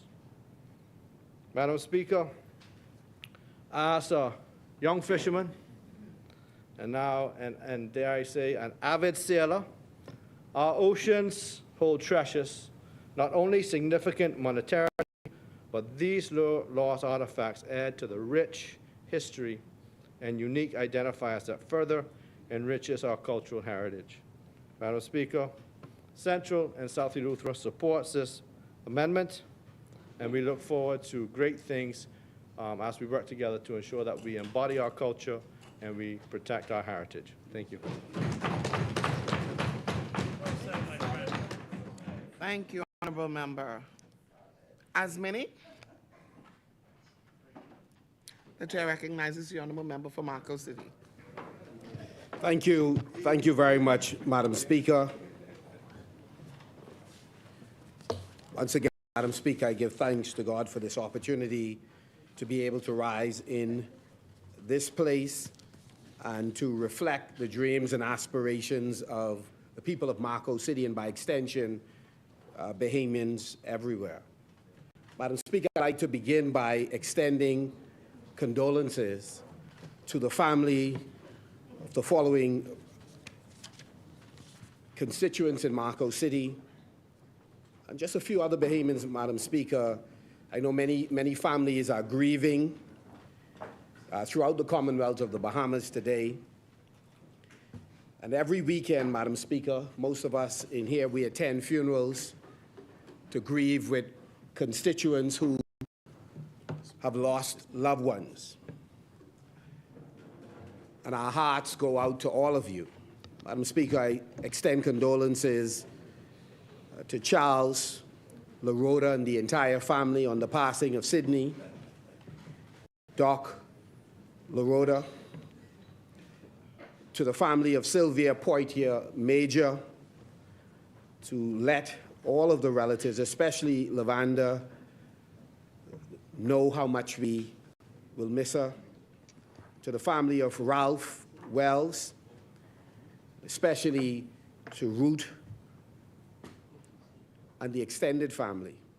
Madam Speaker, I join with so many Bahamians in grieving the passing of Meritorious Council member for the Free National Movement, Rudon Ronnie Ambrister, well known to many of us here, loved by Bahamians across the political divide. He was a powerful voice, not just in serenading so many Bahamians, particularly fallen soldiers in the Free National Movement, but he was a powerful voice in the trade union movement. He stood up, Madam Speaker, for Bahamian artists and insisted that we had our just due in terms of being included on programs when persons came to this country to perform, or at a minimum, the promoters paid their share to the development of musicians in the Commonwealth of the Bahamas. He was an officer of the Bahamas Musicians and Entertainers Union, having served in various positions, Madam Speaker. And over the years, I've gotten to know Ronnie very well. He was a plain-speaking, proud Bahamian. That generation of Bahamians have left us in good stead by setting an example of having a tremendous amount of backbone. Madam Speaker, I will have the honor tonight, along with many supporters and musicians, no matter their political persuasion, in paying tribute in a memorial service to Ronnie Ambrister. Right at the headquarters, and you're welcome. Yes, just in the backyard. You're welcome. No, I'm serious. Yeah, it is outside, so please feel free to come. And for some of you, especially Leon and Chester and Zane, welcome back home if you come out this evening. Madam Speaker, I mentioned over the last month and a half, we've lost, in Marco City alone, 3 very special persons: Toomey Bernadine, Grant, and of course, Plummy, an example of someone who came to the Bahamas many years ago, long before I lived in Grand Bahama, probably before Kwesi and Adrian was born. But she came to Grand Bahama from Jamaica, cast a lot with us, served the Free National Movement, and by extension, the Bahamian people diligently, and we lost her recently, and we miss her. And we lost Victoria Stubbs, known to many persons, certainly members of the other side know her as Vicky, a resident of Marco City, and much like her husband, served diligently the community, loved all Grand Bahamians, and served them. And we say to Bridget, to the grandchildren, and to her son as well, how much we loved your mom, your grandmother, and we will miss her. And she left a powerful legacy of more than 40 years of service. And despite her commitment to the Free National Movement and having helped multiple candidates be elected, including Maurice Moore, David Thompson, Shivago Lang, and myself, she also assisted Norris Bain when he ran. Despite her love for the Free National Movement, she was well loved by members of all political parties because she didn't make a distinction in serving the Bahamian people. And so, Bridget, our heart goes out to you as we miss, on behalf of all of us, we miss Vicky, and we appreciate her sacrifice and your sacrifice. Madam Speaker, I also wish to extend condolences to the family of Ray Minus Jr., a legend in the Commonwealth of the Bahamas. And one of the things that struck me about him, in boxing, unfortunately, in a sense, is like politics. There's a tremendous amount of bravado. Some of it is feigned. People get up and pretend to be a particular way, and that may not be them because they see this as a theater. Well, boxing is the same way. And that was the time you would hear Ray spar with folks, but he was one of the most humble persons I have ever met, who had stature, who had name, face recognition in this country. And again, I'm sure in the course of time, the Minister of Youth, Sports and Culture will find a fitting way to memorialize him and to recognize him in a sense of permanency. Ray Miners Jr. and his entire family, they have been giants in the sporting arena, and they've been indispensable to the development of boxing in the Commonwealth of the Bahamas. And so we extend condolences to the Miners family and to all the boxers who missed this giant of a Bahamian. Madam Speaker, as I transition to our debate today, Madam Speaker, I felt that it was most unfortunate that when we came in this morning, that among the communications that were given was not a communication from the Minister with responsibility for BPL. Madam Speaker, the situation raised by our deputy with respect to the outage, Spring Point, Acklands, Madam Speaker, these kinds of occurrences, much like what has occurred in South and Central Eleuthera and North Eleuthera in terms of the problems people continue to experience with water, requires the government to also come here and deliver a communication to talk to not just the people of Acklands or Eleuthera, but to talk to their extended family who suffers alongside them. Imagine, Madam Speaker, for a moment, your mother or father or somebody's grandparents are in these communities without the basic necessity that is required, and persons are stressing over how can they meet a need that we have taken for granted in New Providence and in Grand Bahama, for example, Madam Speaker.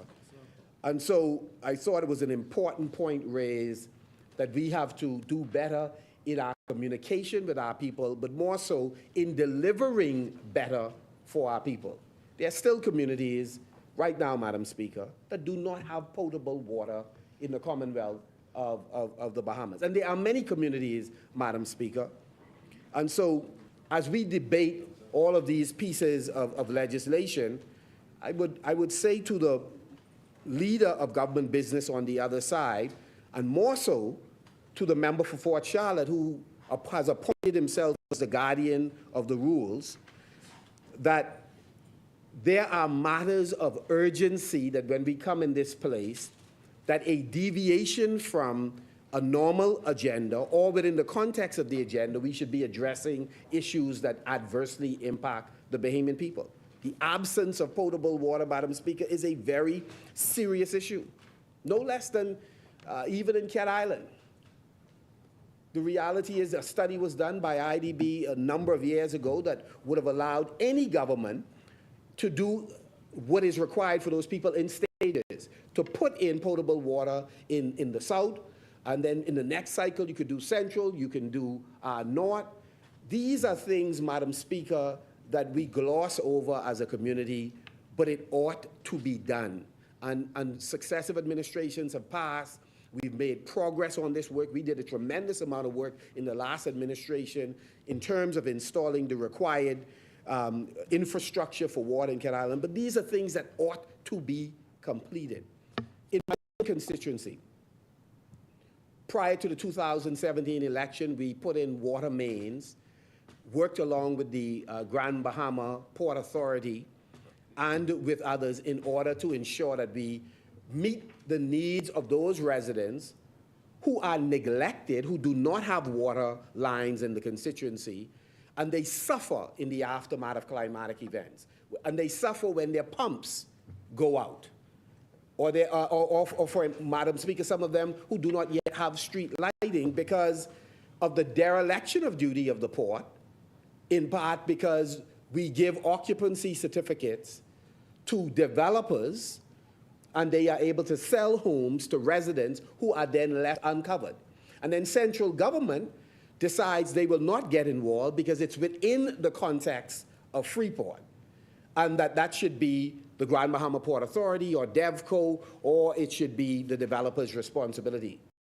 But Madam Speaker, when I have these conversations, whether it's with the port, or if I have a conversation with a developer, I try to go armed sometimes with a legal opinion. And I'm grateful in some cases there's been favorable response, as it was with respect to the Grand Bahama Utility Company who came, who talked to residents, we met, we were able to work out an arrangement. And of course, the government at that time had sought to intervene and said they'll take over the project. When they got the price point, the utility company, we heard back from them. So we were able to continue with the project. But Madam Speaker, there are residents who are still living without basic necessities, and we have to do better, Madam Speaker.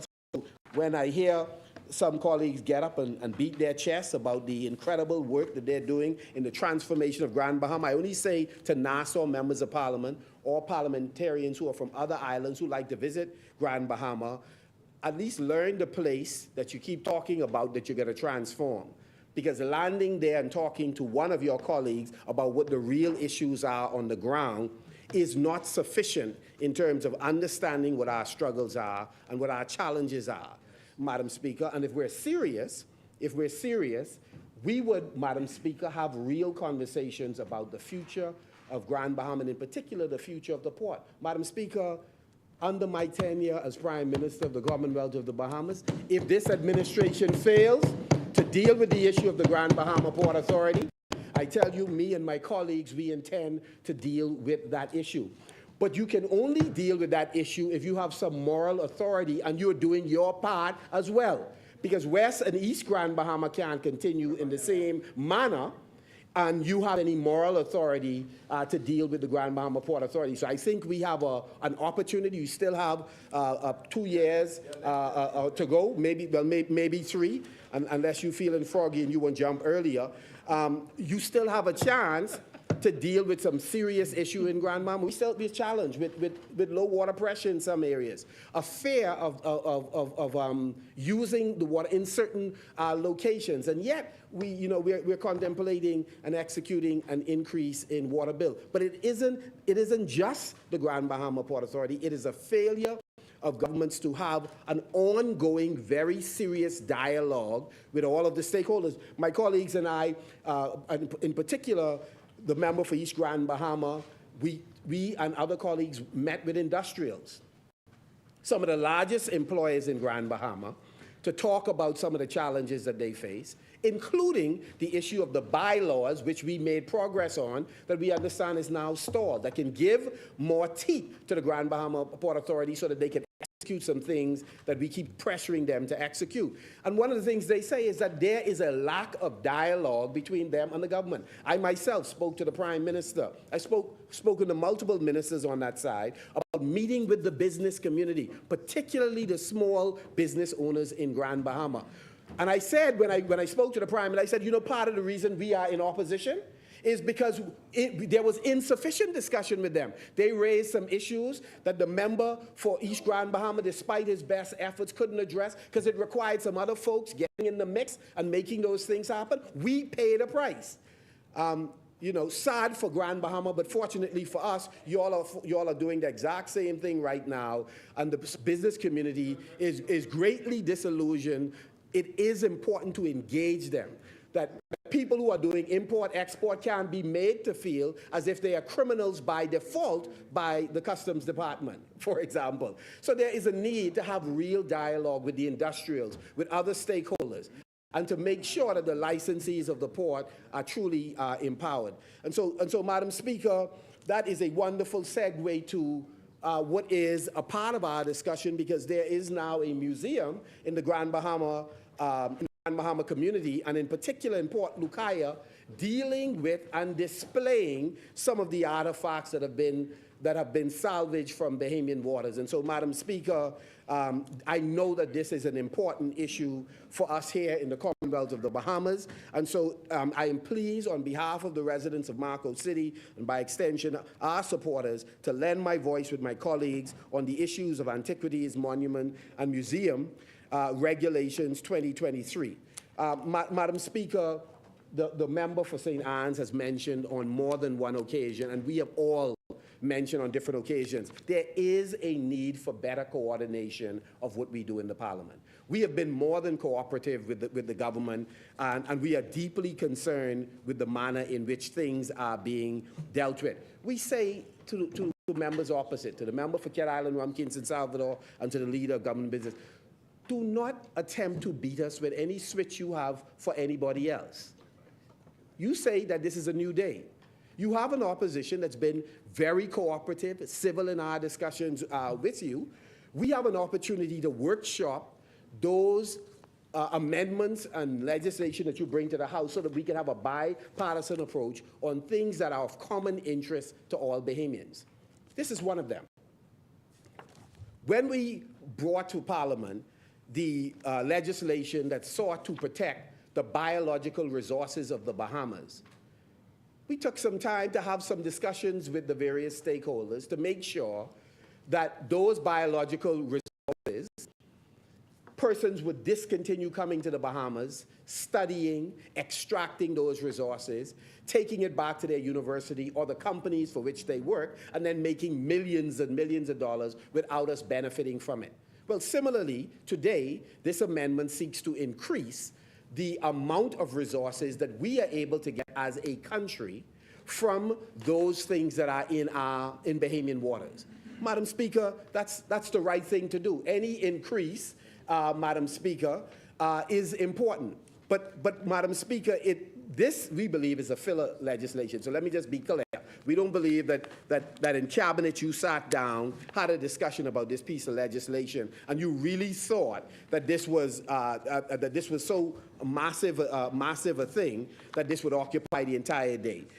We are uncertain why you pulled the last piece of legislation, as we are uncertain on why you had rescheduled the Central Bank Amendment Act 3 times, and also rescheduled several other pieces of legislation.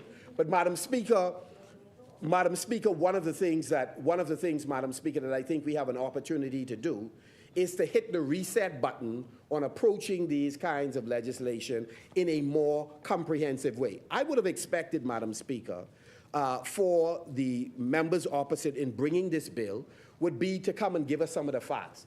How many licenses today have been issued in the Bahamas relative to this?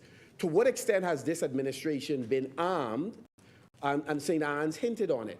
Have you been armed with the information in terms of wrecks that you are already aware of in waters in the Commonwealth of the Bahamas? What is the value, Madam Speaker, of the facility that you intend to put in place where there will be storage of those items that you intend to take possession of, Madam Speaker? Have you done a costing? Have you done any projection around what the facility is going to cost, Madam Speaker, and who will in fact manage the facility? What is the methodology, Madam Speaker? I want to digress just for a second. What is the methodology being used by the AAMC in terms of, Madam Speaker, Bahamians participating on these vessels? I recall when I was the Minister of Agriculture, we had a system where one, for example, Defense Force officer was on the vessels. We learned fairly quickly that that is a system that has to be modified. And no one person should be embedded for any extended period of time for obvious reasons. Do we have qualified persons who are able to monitor what the salvagers are in fact doing in our water? And we learned that with biological resources. We learned that when we were doing the study of some of the pelagic species, and you're trying to figure out whether or not you had a new stream of income, whether it's for the blue crab. Fortunately, we worked with Tropic Seafood, and they had a wonderful system. It allowed us to work out a methodology on how to address these issues. To what extent are you doing that with the persons who are involved in salvaging in Bahamian waters? But Madam Speaker, the broader issues are for those persons who are doing other things that allow them to do mapping in Bahamian waters. To what extent have they turned over the data that they have found in doing the mapping? One of those groups was mentioned by St. Anne's, those that are looking at mapping the seagrass for, with respect to carbon credit. But there are many other persons who have been doing mapping because valuation of natural assets is not new. We've been doing this with respect to corals. We've been doing this in terms of trying to assess the damage of cruise ships to the seabed. So all of the persons who have been doing studies, investigations, etc., where is that information resident in government? I don't believe for a moment that Antiquities Monument and Museum should be resident in the office of the Prime Minister. That is something that, Madam Speaker, that ought to be resident in the Department of Culture. That is, we ought to give consideration to it being resident in the Department of either youth, sports, and culture, or even education. We should make sure we will be able to get focused attention from Bahamian professionals for these particular agencies, Madam Speaker.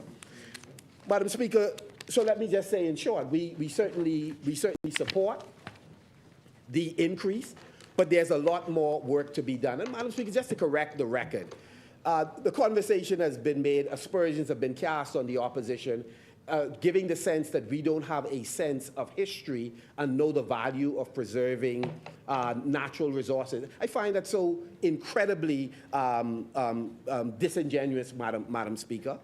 The buildings that were referred to, were any of them designated as historical buildings?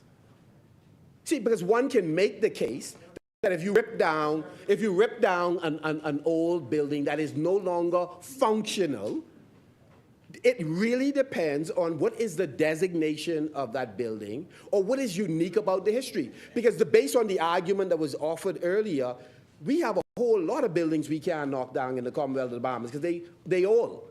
And the ones that were mentioned were old and dysfunctional and costly and was a health hazard. Now, if you really want to talk about destroying history, let's talk about an earlier iteration of the Progressive Liberal Party that supported Treasure Sands, when Treasure Sands, then developer, savaged the area at Carlton Point at the entrance of Treasure Key. Here was an area where we found, and it was documented by Bahamian professionals, the ballast and other artifacts from vessels that had shipwrecked, and all of those artifacts then were washed ashore. And so at the entrance of Treasure Key, no, in Abaco.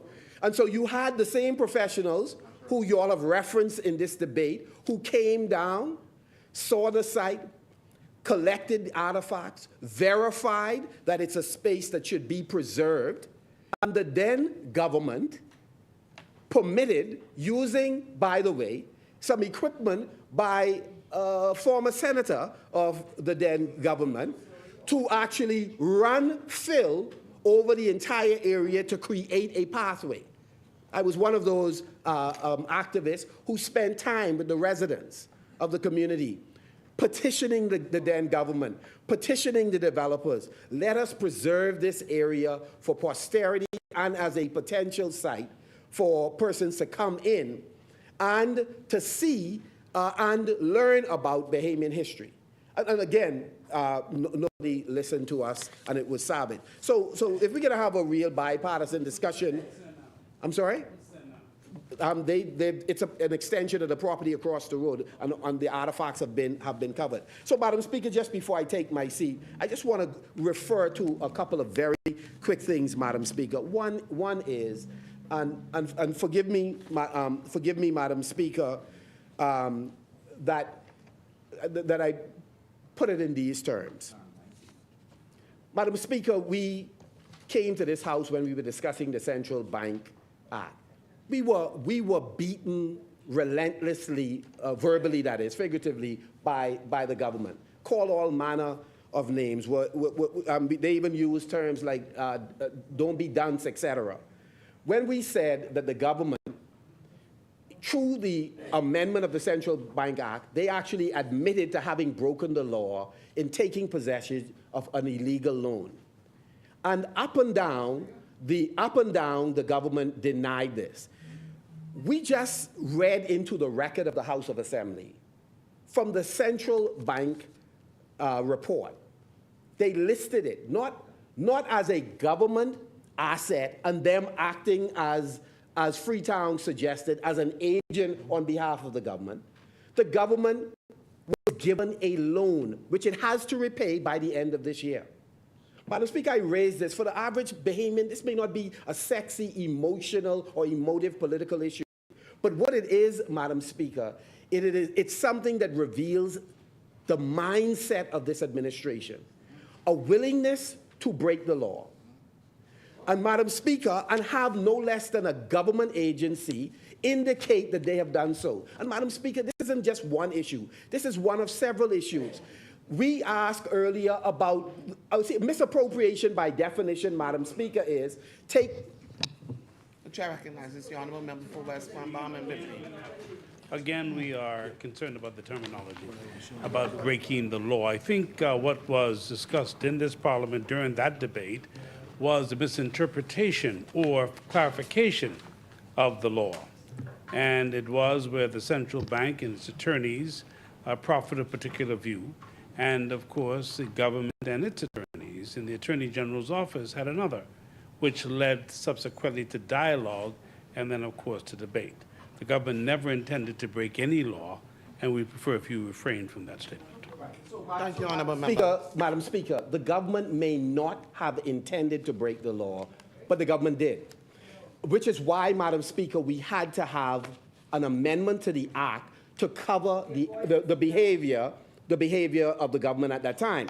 And so, Madam Speaker, we asked early, for example, about we asked early about the decisions made by BPL. We said, how much is the government spending to subsidize BPL? Because we noticed they weren't passing on the cost of the increased fuel charge to Bahamians. The government denied that at the time.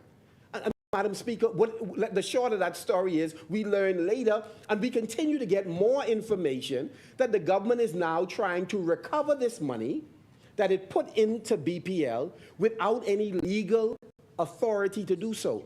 Misappropriation by definition, Madam Speaker, means that money earmarked for something else really is not permitted by law to be used for something else. There's a simple process. They needed to come to Parliament to get permission to do what they did. Failure to come to Parliament to do that, Madam Speaker, means that they have illegally acted in how they have used money. I gave only 2 examples, Madam Speaker, to point out to this administration that is big on accusing people of corruption, of lack of accountability, that now that they are in the chair, they have an opportunity to do things differently if they perceive that in the past some things were done that were untoward.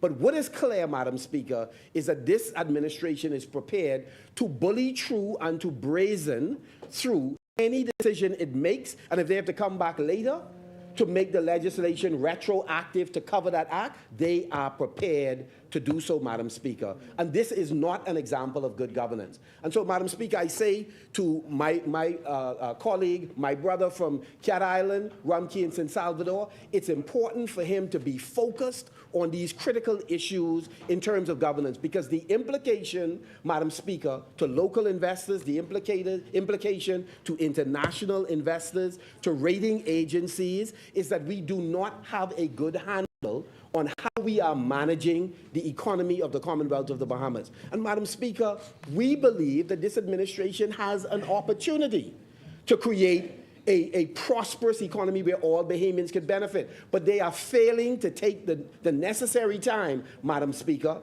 to focus on spending some time at the desk and doing the tough job. They are not taking the time. I listened to the member for Centerville, the comments the member for Centerville made with respect to downtown, etc. I agree with the member. But what is interesting is the member is saying this standing in the shadow of the Minister of Tourism.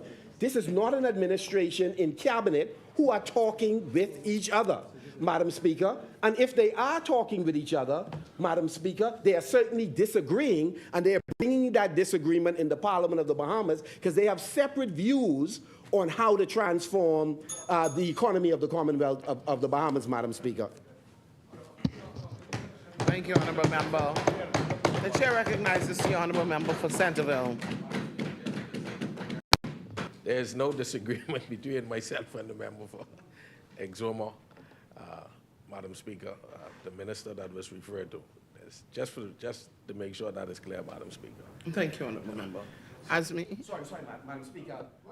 Madam Speaker, I was simply making the point that transformation of Bay Street and downtown, the member spoke at length about the straw market, but more importantly about the transformation of downtown and the condition that it is in.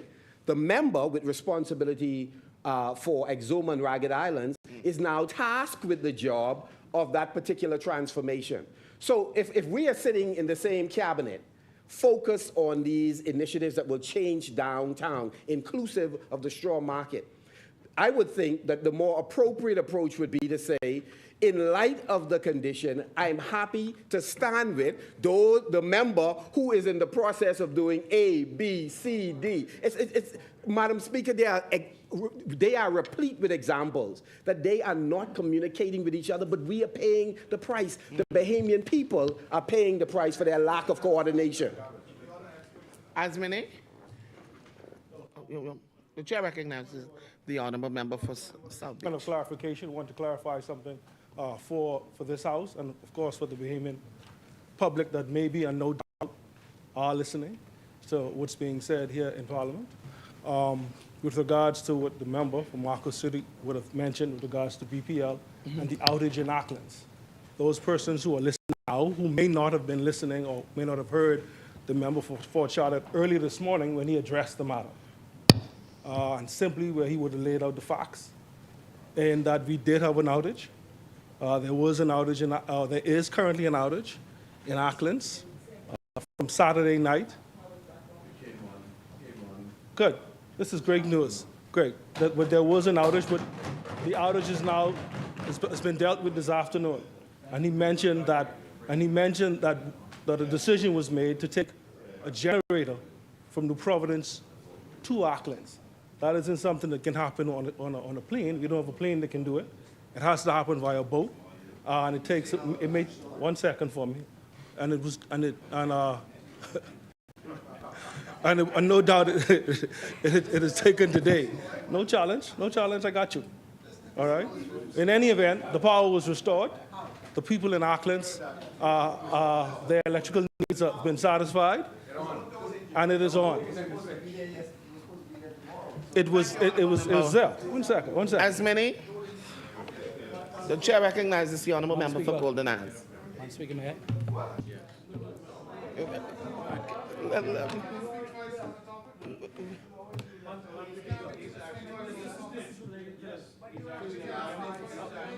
Honourable member, I understand what you said, but we've already gone over that.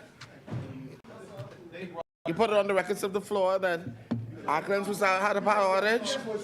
The member spoke to it, and now the honourable member for South Beach said we are now restored.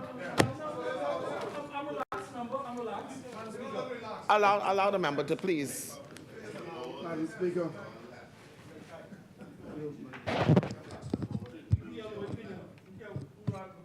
Thank you. Thank you. Madam Speaker. Members, we have a member on the floor. Thank you, Madam Speaker. Madam Speaker, I'm thankful and grateful to Almighty God for yet giving me another opportunity to stand in this hallowed place. And I stand and I'm thankful for the people of the great constituency of Golden Isles for allowing me to be here to represent them. If you would permit me, Madam Speaker, just to speak for a few things that occurred in our constituency. We're continuing to work to ensure that our constituents enjoy the best possible quality of life. Our program to foster better health and fellowship is ongoing. The Golden Isles Fitness Club, they continue to meet every Monday, Wednesday, and Friday at 6:30 in the evening on Bacardi Park. This program has qualified instructors and is being offered free of charge to our residents. It is in its second year, and residents have been coming out to take advantage of this initiative. Madam Speaker, our Mother's Day luncheon, which was again held at Clifton Heritage National Park, was very well attended and indeed very successful. Our mothers were treated to a guided tour of the park, to a happy hour, and a seated sunset dinner on the Johnstone Beach, where gifts and prizes were distributed. Madam Speaker, this has become a tradition for us, and we're inviting mothers who were unable to attend this year to make plans, by God's grace, to join us next year. Recently, Madam Speaker, several cases of assaults against women have been reported in the Golden Isles constituency. And we were unsure whether our constituency was being targeted. And Madam Speaker, I should like to say that what really got me angry, on Saturday past, at 10 o'clock in the morning, a female was abducted, robbed, sexually assaulted. 10 o'clock in the morning. Can you imagine how wives, mothers, daughters, sisters, aunts, nieces, they feared for their safety and their well-being. I wish to register my anger against persons who commit such violent, reprehensible, detestable acts. In fact, Madam Speaker, I'm rather draconian in my mindset. I'm from the old school, the old school. If you find them guilty, without a shadow of doubt, you castrate or you execute them. And prepare them, tell them, bid farewell to this side and say hello to whatever's on the other side. That's my draconian opinion. In this Bahamas, Madam Speaker, we must not tolerate these acts by giving what most consider to be a slap on the wrist sentences. Let's send a strong message to perpetrators that if found guilty, you will be dealt with in such a manner that you will never be able to repeat the offense. Madam Speaker, the people of Golden Isles sent me here to be their voice maximized. This is the message we wish to send. We must be able to, our people must be able to traverse our streets and occupy their homes without the fear of being attacked or assaulted. We have become, or in many instances are fast becoming, a people who do not like to be disciplined. But I'm reminded of a statement by the founder of Kwanzaa, Dr. Maulana Karenga, who said, and I quote, "So the people who refuse to be disciplined will in the end be destroyed because of the lack of discipline," end quote. Now to the legislation.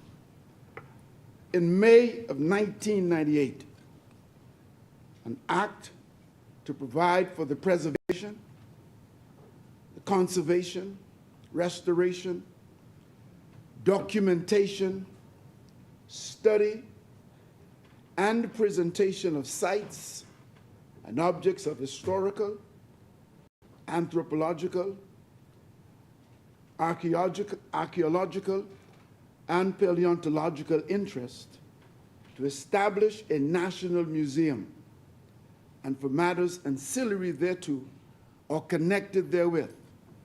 It was passed by this Parliament to consolidate long-standing procedures regulated to our rich and the natural heritage. Today, Madam Speaker, we are called to review certain aspects of this act with specific reference to our underwater cultural heritage, which indeed is rich in both historical and monetary terms, as it covers the vast array of treasures lost by shipwreck, particularly in hurricanes, during the passage of European galleons through our waters from South America to European capitals hundreds of years ago. Findings from our waters include Spanish treasure from shipwrecks, like gold and the silver coins, gold and the silver solid bars, emeralds, and the likes. After conservation treatment, Madam Speaker, these have significant market value. 2 Spanish shipwrecks from the early 1500s have been found in Bahamian waters. This provides evidence that the Bahamas was an important segment of international shipping routes since the early 1500s, over some 500 years by now. Madam Speaker, today,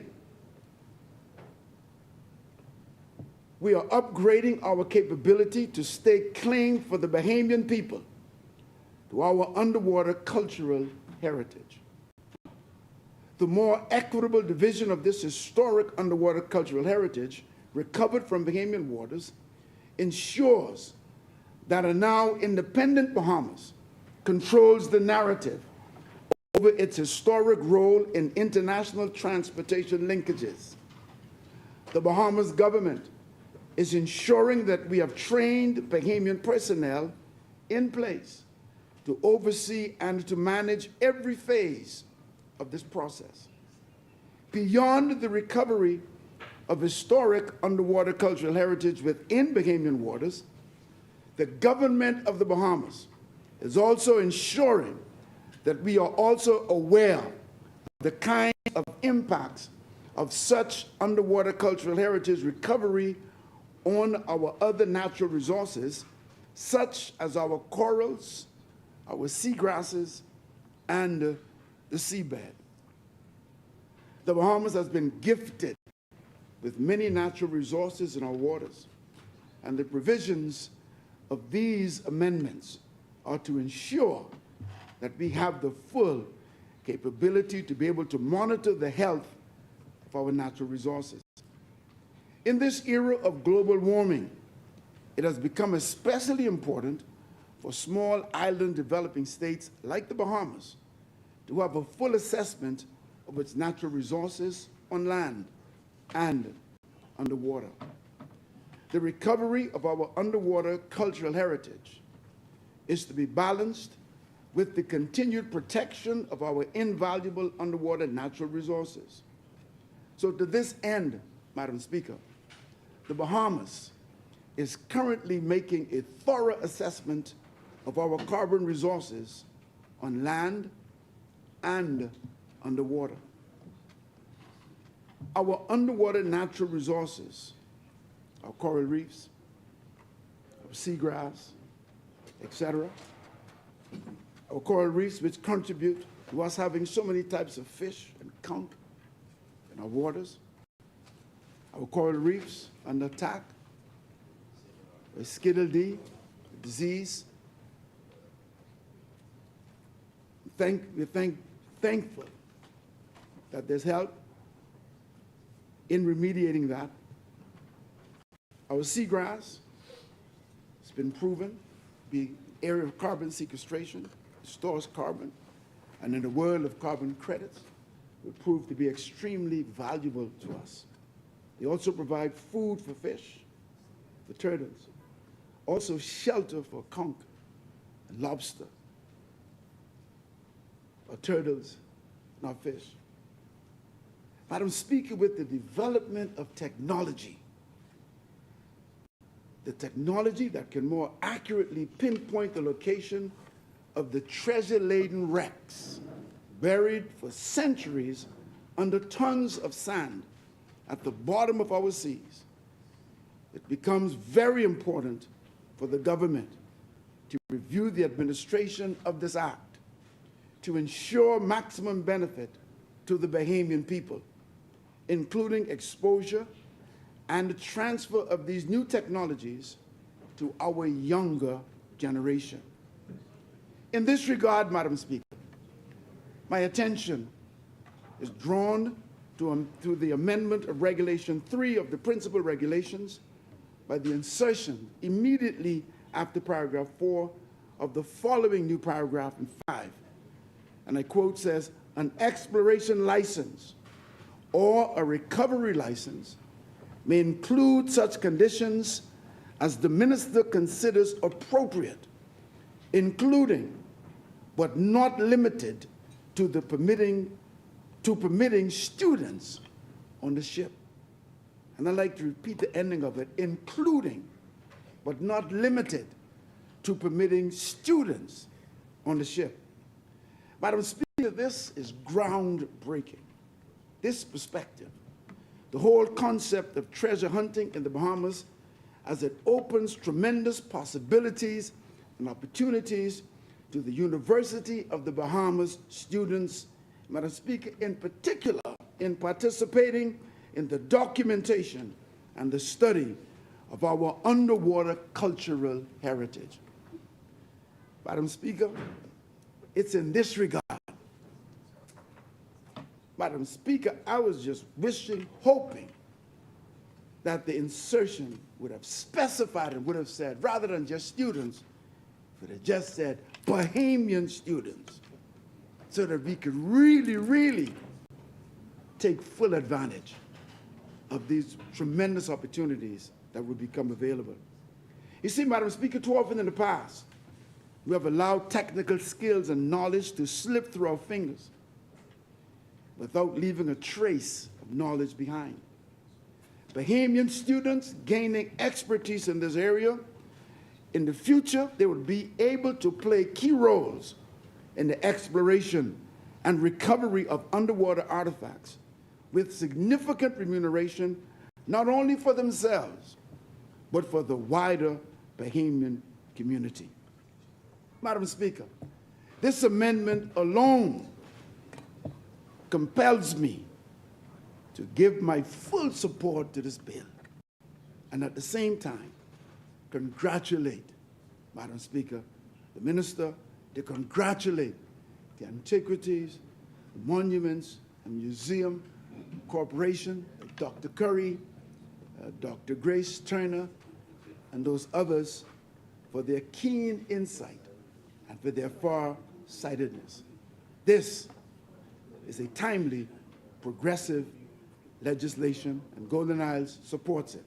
May Almighty God, Yahweh Elohim, continue to bless the Commonwealth of the Bahamas and make the wealth more common.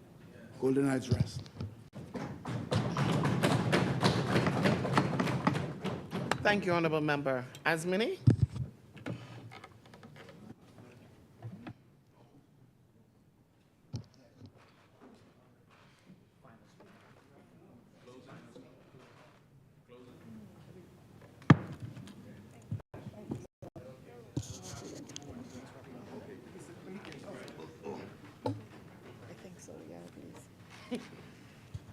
Thank you very much, Madam Speaker. Madam Speaker, The chair recognizes the Honorable Member for Engliston. thank you Shut so up, much, Madam microphone. Speaker. I am so privileged and proud to rise on behalf of the vivacious, strong, proud people of Engliston to contribute to this debate. And I just wanted to just say one or two things before I get into the meat of the matter. I heard the member for Kalani, and I believe it has been answered. But the legislation that he said has been rushed up on him, well, we heard that it was laid from 2017, but it was laid in this House under this administration from the 8th of February 2023. There are a number of pieces of legislation on this agenda, which is shared with us every time we come in this Parliament as a notice to all parliamentarians. And this bill is one of them. So is a bill for an act to repeal and replace the National Health Insurance Act, a bill for an act to provide for the Office of Ombudsman, a bill for an act to amend for the Child Protection Act. And so I'm a bit disappointed that the member was not prepared even though he stayed up all night preparing for something else. I'm also disappointed the comments for the member of Marco City, who I know historically and traditionally is a very strong advocate for the enrichment and empowerment of our people, to consider this legislation a filler when it has such serious implications economically, socially, and culturally for our people. And the member also indicated that he would have hoped that we had much more details about where this is and what we're doing and who on the boat, when, you know, truthfully, the moratorium was lifted when he sat in cabinet. We were never advised. We never knew. And in fact, and I don't want to dig it up, but I'm forced to do so by the comments. When I sat over there, I specifically asked whether a license had been issued to someone or an entity. And it was said in this House by the then Prime Minister, and the member was here, that no license had been given. But we now know the not only was the moratorium lifted without any information or notice, but that a license had been issued, and it was not disclosed in this Parliament, even when asked to do so. And so I just say that, and to get on to the meat of this matter, I am very proud to contribute to this particular piece of legislation in this, our 50th year of independence. In this year, and in the years preceding, but particularly in the 50th, our people have heightened expectations and burning aspirations. They look to us as policymakers to create the landscape and a thriving environment for their progress, for our progress, and for prosperity and the facilitation of a decent and happy life. These things mandate that we as policymakers cannot simply perpetuate a status quo. We must have the courage and political will to shift paradigms, to creatively innovate, and to move beyond aged and old parameters which have historically constricted our true progress. This is a larger discussion, not necessarily for today, but touches and concerns the subject matter of this debate today, which seeks to amend current legislation by shifting the share allocation from 75-25 to 50-50. It also speaks to building capacity in this sphere by the creation of an archaeology section and recruiting of scientists to be specifically trained in this field, and to create a conservation lab to preserve the government's share, to promote technology and collaboration between the University of the Bahamas and other tertiary institutions. I just want to go through that again because the member thought this was a filler. This touches a shifting of share allocation for the Bahamian people. It seeks to build capacity in areas never before developed or even anticipated, perhaps by many. It talks about the creation of a conservation lab to preserve the government's share, and speaks about promoting technology and collaboration with the University of the Bahamas and other tertiary institutions. Quite contrary to what has been advanced here, there has been legislation dating back to 1965. The Antiquities, Monuments, and Museums Act is not the first governance legislation in this field. The abandoned wreck legislation has been in effect and has guided policymakers throughout the many years. The amendment came later. And under this particular legislation, this is really the genesis of how we see this. An abandoned wreck means any wreck which has remained continuously upon the seabed within the limits of the Bahamas for a period of 50 years or upwards after being brought to shore. So we're talking about 50 years and upwards. Then it goes further and says the claims of all persons to abandoned wreck, which is the 50-year ones, are hereby barred, and the property in all such wreck is hereby vested in Her Majesty in right of her government of the Bahamas, except wreck found in any place where Her Majesty or any of her royal predecessors has granted to any other person the right to wreck. So this is the legal mechanism by which wrecks, historic wrecks, or more than 50 years, became vested in the state, in the collective people. In this case, in Her Majesty, the Queen, through the government in the Bahamas. And it goes on further, and it speaks about licensing, where the minister has the ability to license any prospector. That's what they called them at that time. And then what was interesting about this when I looked at this, it speaks about in Section 5, and the later act repeals this, but in this earlier act, it speaks about that every such agreement that's struck between the minister and the prospector shall specify what proportion of any abandoned wreck brought to shore not being less than 1/2 of the value of the whole of such wreck, which shall be returned subject to the terms thereof to the prospector. The point I'm making here is that it was 1/2 at this time. It was the later legislation that has been touted as the beginning of something that actually shifts this type of division to a less favorable way for the Bahamian people or for the government, the state. And so, of course, I only refer to it because it gives a perspective as to how we got where we are. And so the Antiquities, Museums, and Monuments Act, which was enacted but was amended in 2011, for the first time included these included the wrecks, underwater heritage. As before, it did not, in the beginning, refer to this type of artifact. And so that is what the 2011 amendment did. It repealed these provisions and brought in jurisdiction or seized jurisdiction for these antiquities, and which included, it says, to include underwater cultural heritage. That's how the definition changed. And it introduced for the first time a 75-25 share by law. You might have been negotiating some stuff, but this did it by law. And I must say that at the time, I vigorously objected, because I happened to be privy to the debate. I think you were here too. I vigorously objected to that share allocation, but I don't know, there was some reasoning that drove this sort of distribution.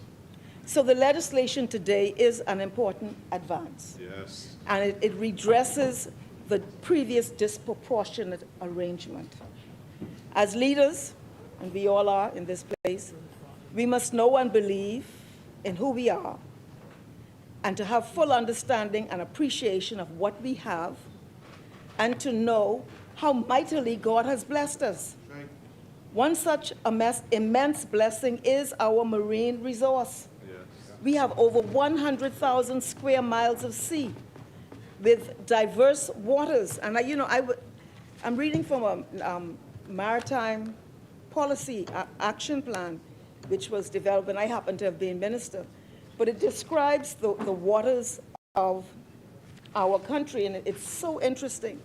It says that we have coastal and shallow shelf ecosystems, we have pelagic ecosystems, and deep water ecosystems. So it's not just a blanket, it is diverse.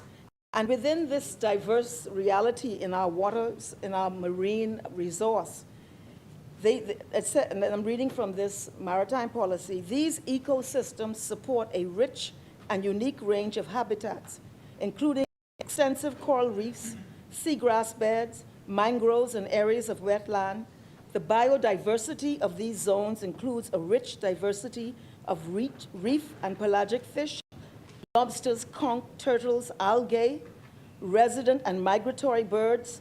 Offshore waters are also home to numerous species of marine mammal and sea turtles, as well as a range of deep water pelagic fish species. The resources are the basis for the Bahamas' largest industry, tourism, and also support a significant and high-value domestic fishery for lobster, conch, and certain species of fish. These waters and the diversity of that are part of our incredible heritage as a natural resource. Yes, yes. And underwater cultural heritage is a part of that also.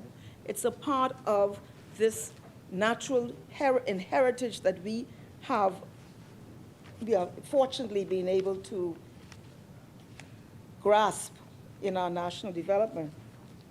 And then from this very national maritime policy, it says the shallow waters of the Bahamas contain a significant number of underwater cultural heritage sites and valuable artifacts, many of which are undocumented.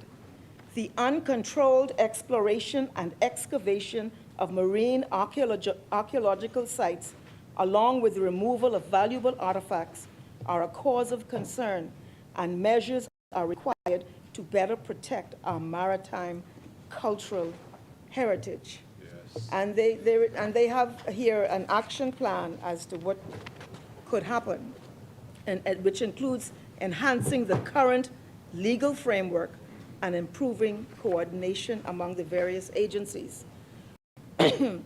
So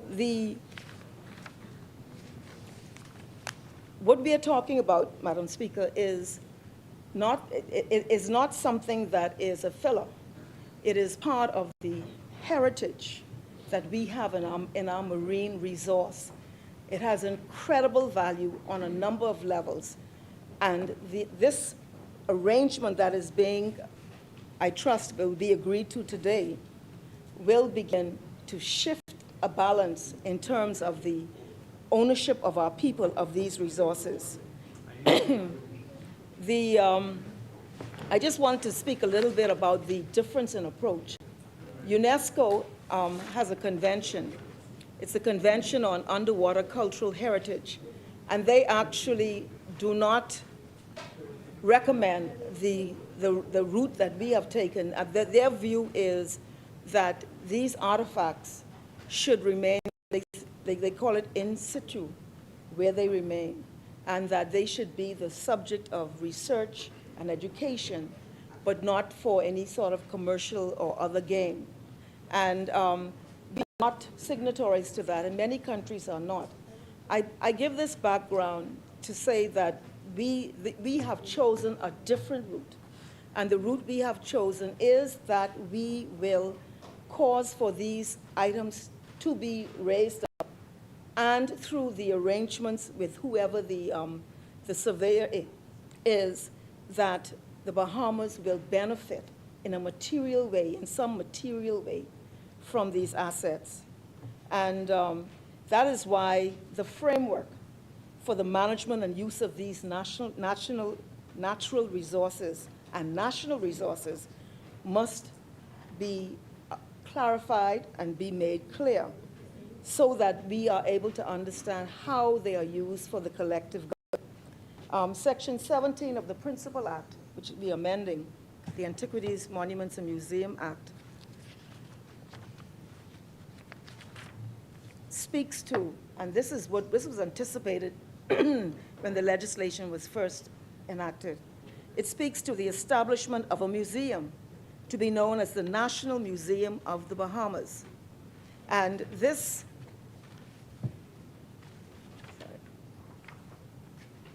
legislation, I just want to, sorry, yes, Section 19 of the Act speaks to the functions of this museum, which was anticipated, was never intended that you just go out there and grab up the stuff off the ground and do whatever you do. It was always part of a larger regime. And the regime included the creation of a national museum.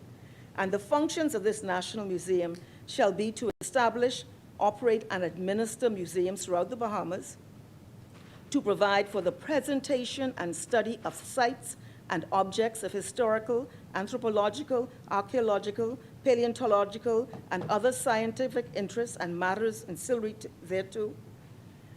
It included, and I'm not going through all of it, but I'm just giving an overview, to be the major national and public repository of all artifacts of integral importance to the prehistory, history, and cultural development of the Bahamian people and the Bahamas. Yes. That is why we have these precious resources outside of the country. And then it speaks to establish, operate, and administer a conservation unit of the National Museum as prescribed, to be headed by a conservator, etc. And then finally, the last thing I'll refer to establish, operate, and administer an historical site unit of the National Museum as prescribed, to be headed by a surveyor or architect or other appropriate person. And I just want to say that the Prime Minister, being privy to this legislation, has mandated that this long-discussed museum, which should have been, let me see when this act was passed. This act was passed in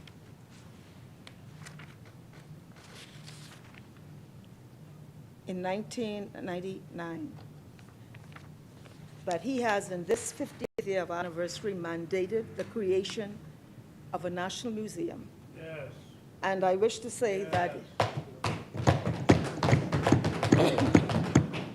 he has asked me, as Minister of Education, to undertake the aggressive thrust to make it happen.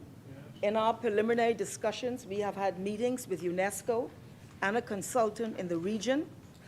The site that has been identified, at least for this time, is the Collins House on Shirley Street.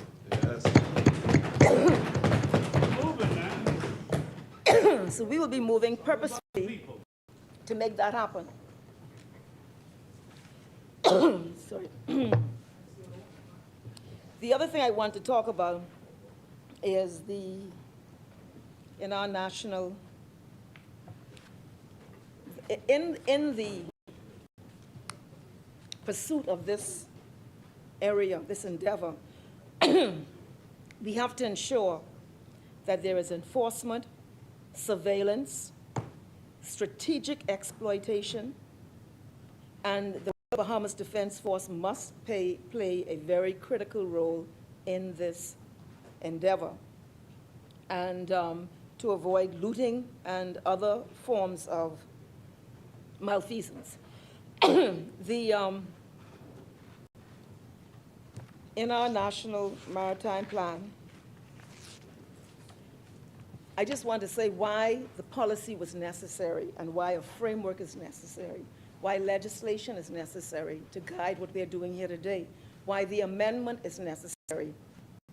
The National Maritime Policy is intended to be a comprehensive and overarching maritime policy framework within which to manage its extensive maritime area and the associated resources and activities it supports. It provides a national policy to harmonize and coordinate these at a national level. Existing ocean governance arrangements in the Bahamas are characterized by a fragmented policy framework which is inadequate to support the integrated approach needed in ocean governance. I won't read any more from it, but this discussion today is part of the larger discussion of the maritime resource to this nation and the importance it holds or inures to for the economic and social advancement of our people.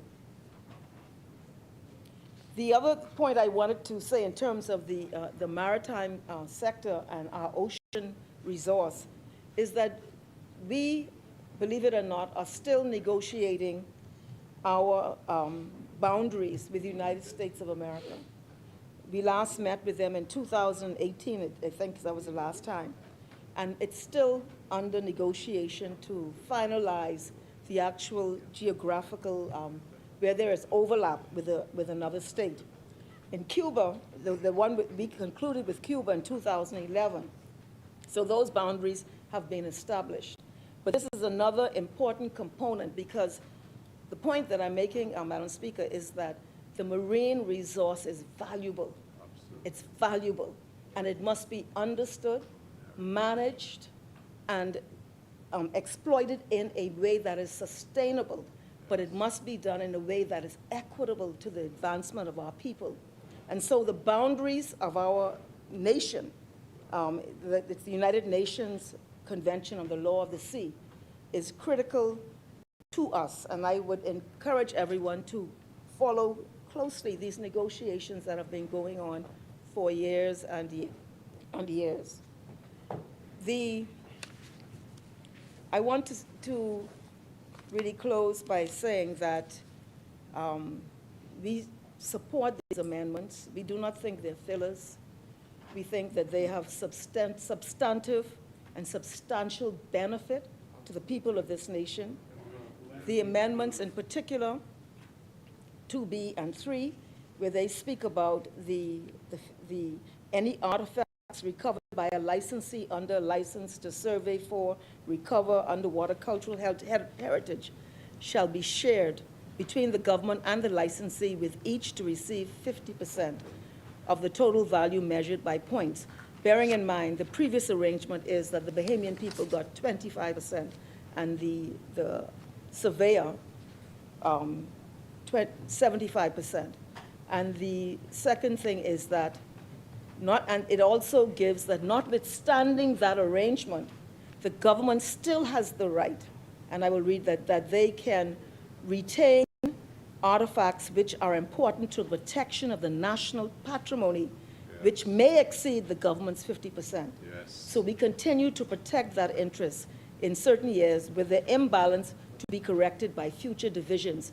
So we continue to have a guiding, predominant hand in how these assets are managed and distributed. So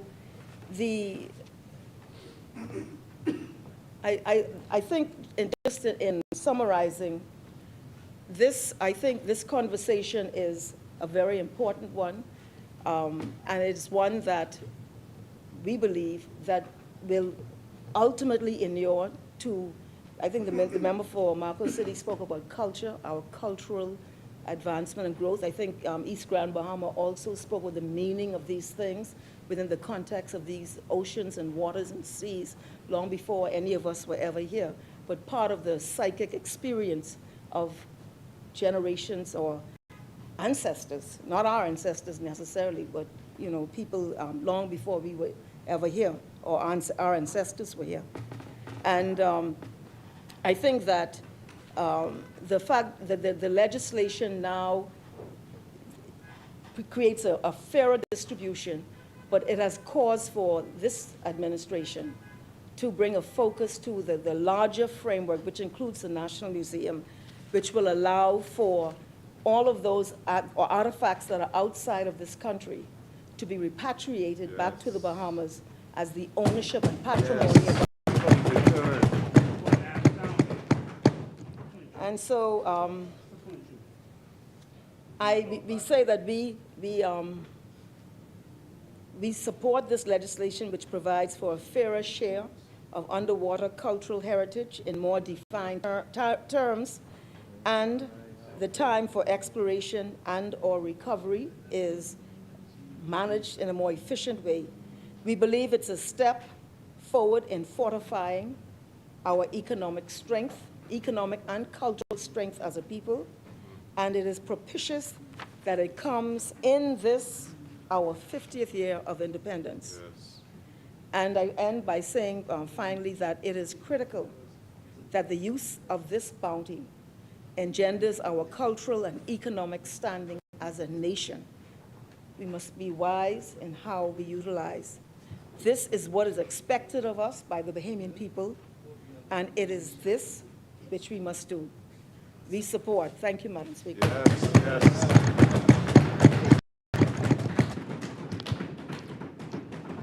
Thank you, Honourable Member. It has been moved and seconded that the following bill be read a second time and committed. A bill for an act to amend the Antiquities, Monuments, and Museums Act to regulate and update the law relating to recovery of underwater cultural heritage. As many are in favor, will remain seated. Those opposed will stand. Order that the bill be read a second time and committed. A bill for an act to amend the Antiquities, Monuments, and Museums Act to regulate and update the law relating to recovery of underwater cultural heritage. For the second reading of bills? Second readings, Madam Speaker, but I now move that the House resolves itself into committee of the whole with the Deputy Speaker in the chair. Thank you, Honourable Member. Thank you, Honorable Member. It has been moved and seconded that the House do now resolve itself into the Committee of the Whole with the Deputy Speaker and the Chair. As many are in favor, will remain seated. Those opposed will stand. The motion is carried. The House will now resolve itself into the Committee of the Whole for the Deputy Speaker and the Chair.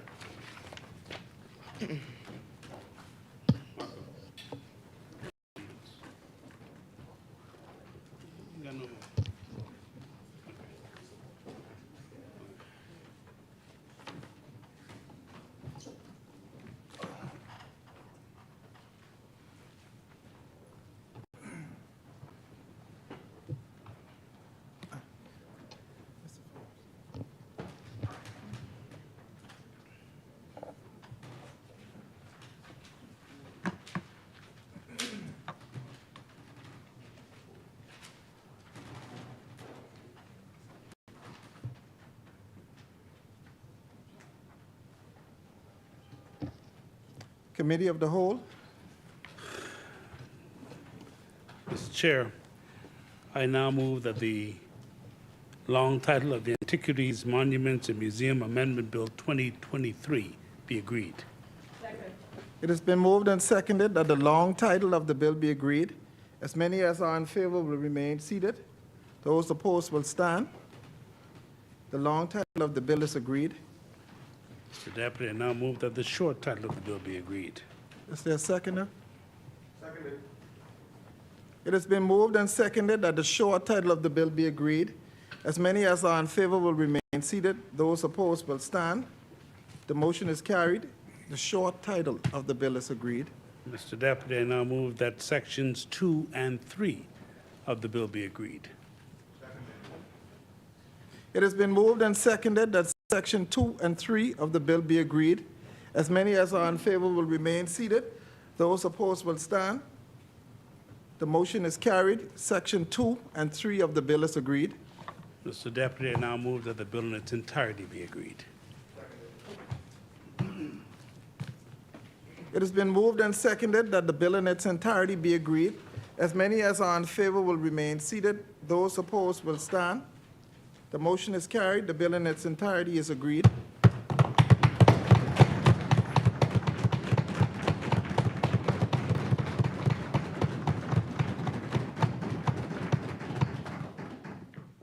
Mr. Deputy, I now move that the Speaker do take the chair.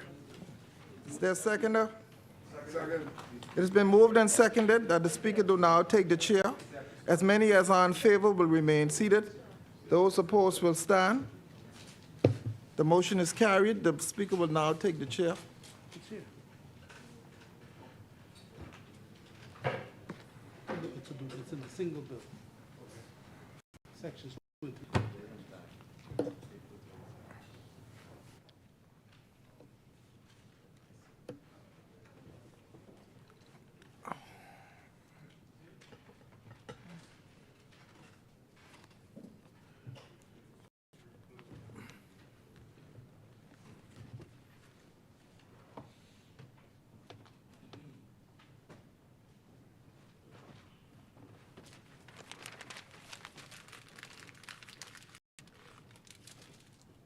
Madam Speaker, I beg you to report that the committee have examined several bills making no amendments thereto.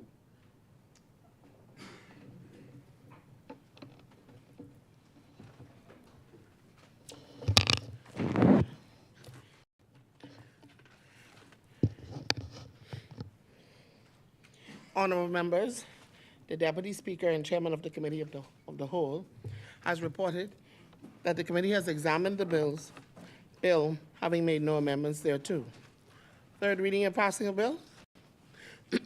Madam Speaker, I now move for the third reading and passing of the Antiquities, Monuments, and Museum Amendment Bill 2023. Thank you, Honorable Member. It has been moved and seconded that the following bill be read a third time and passed. A bill for an act to amend the Antiquities, Monument, and Museum Act to regulate and update the law relating to recovery of underwater cultural heritage. As many are in favor will remain seated. Those opposed will stand. Order that the bill be read a third time and passed. A bill for an act to amend the Antiquities, Monuments, and Museum Act to regulate and update the law relating to recovery of underwater cultural heritage.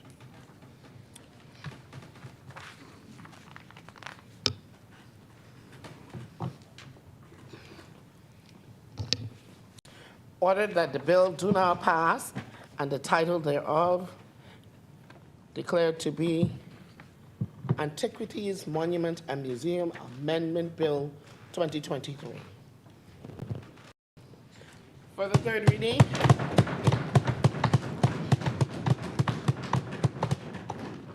No For the further third third reading and readings, passage. Madam Speaker. thank you, Honorable Member. Order that the clerk to take the bill passed in this Honorable House today to the Honorable Senate for their concurrence. We will now revert back to the order of business. Consideration of amendments, resolutions, member statements,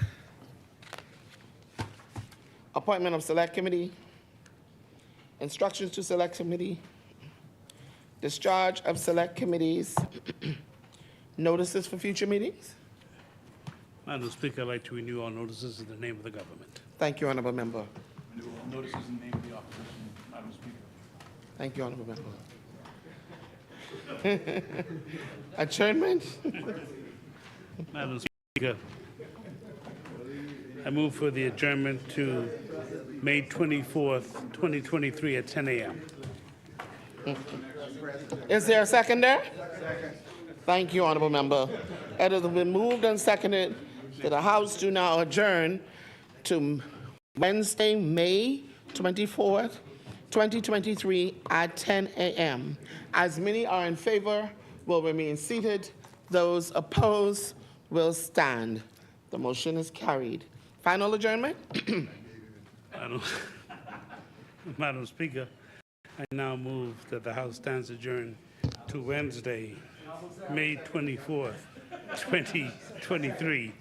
And we will give the Honorable Member for Tall Pines. Thank you, Honorable Member. The House now stands adjourned to Wednesday, May 24th, 2023 at 10 a.m. All right.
The government of the Bahamas and the Bahamas branch of the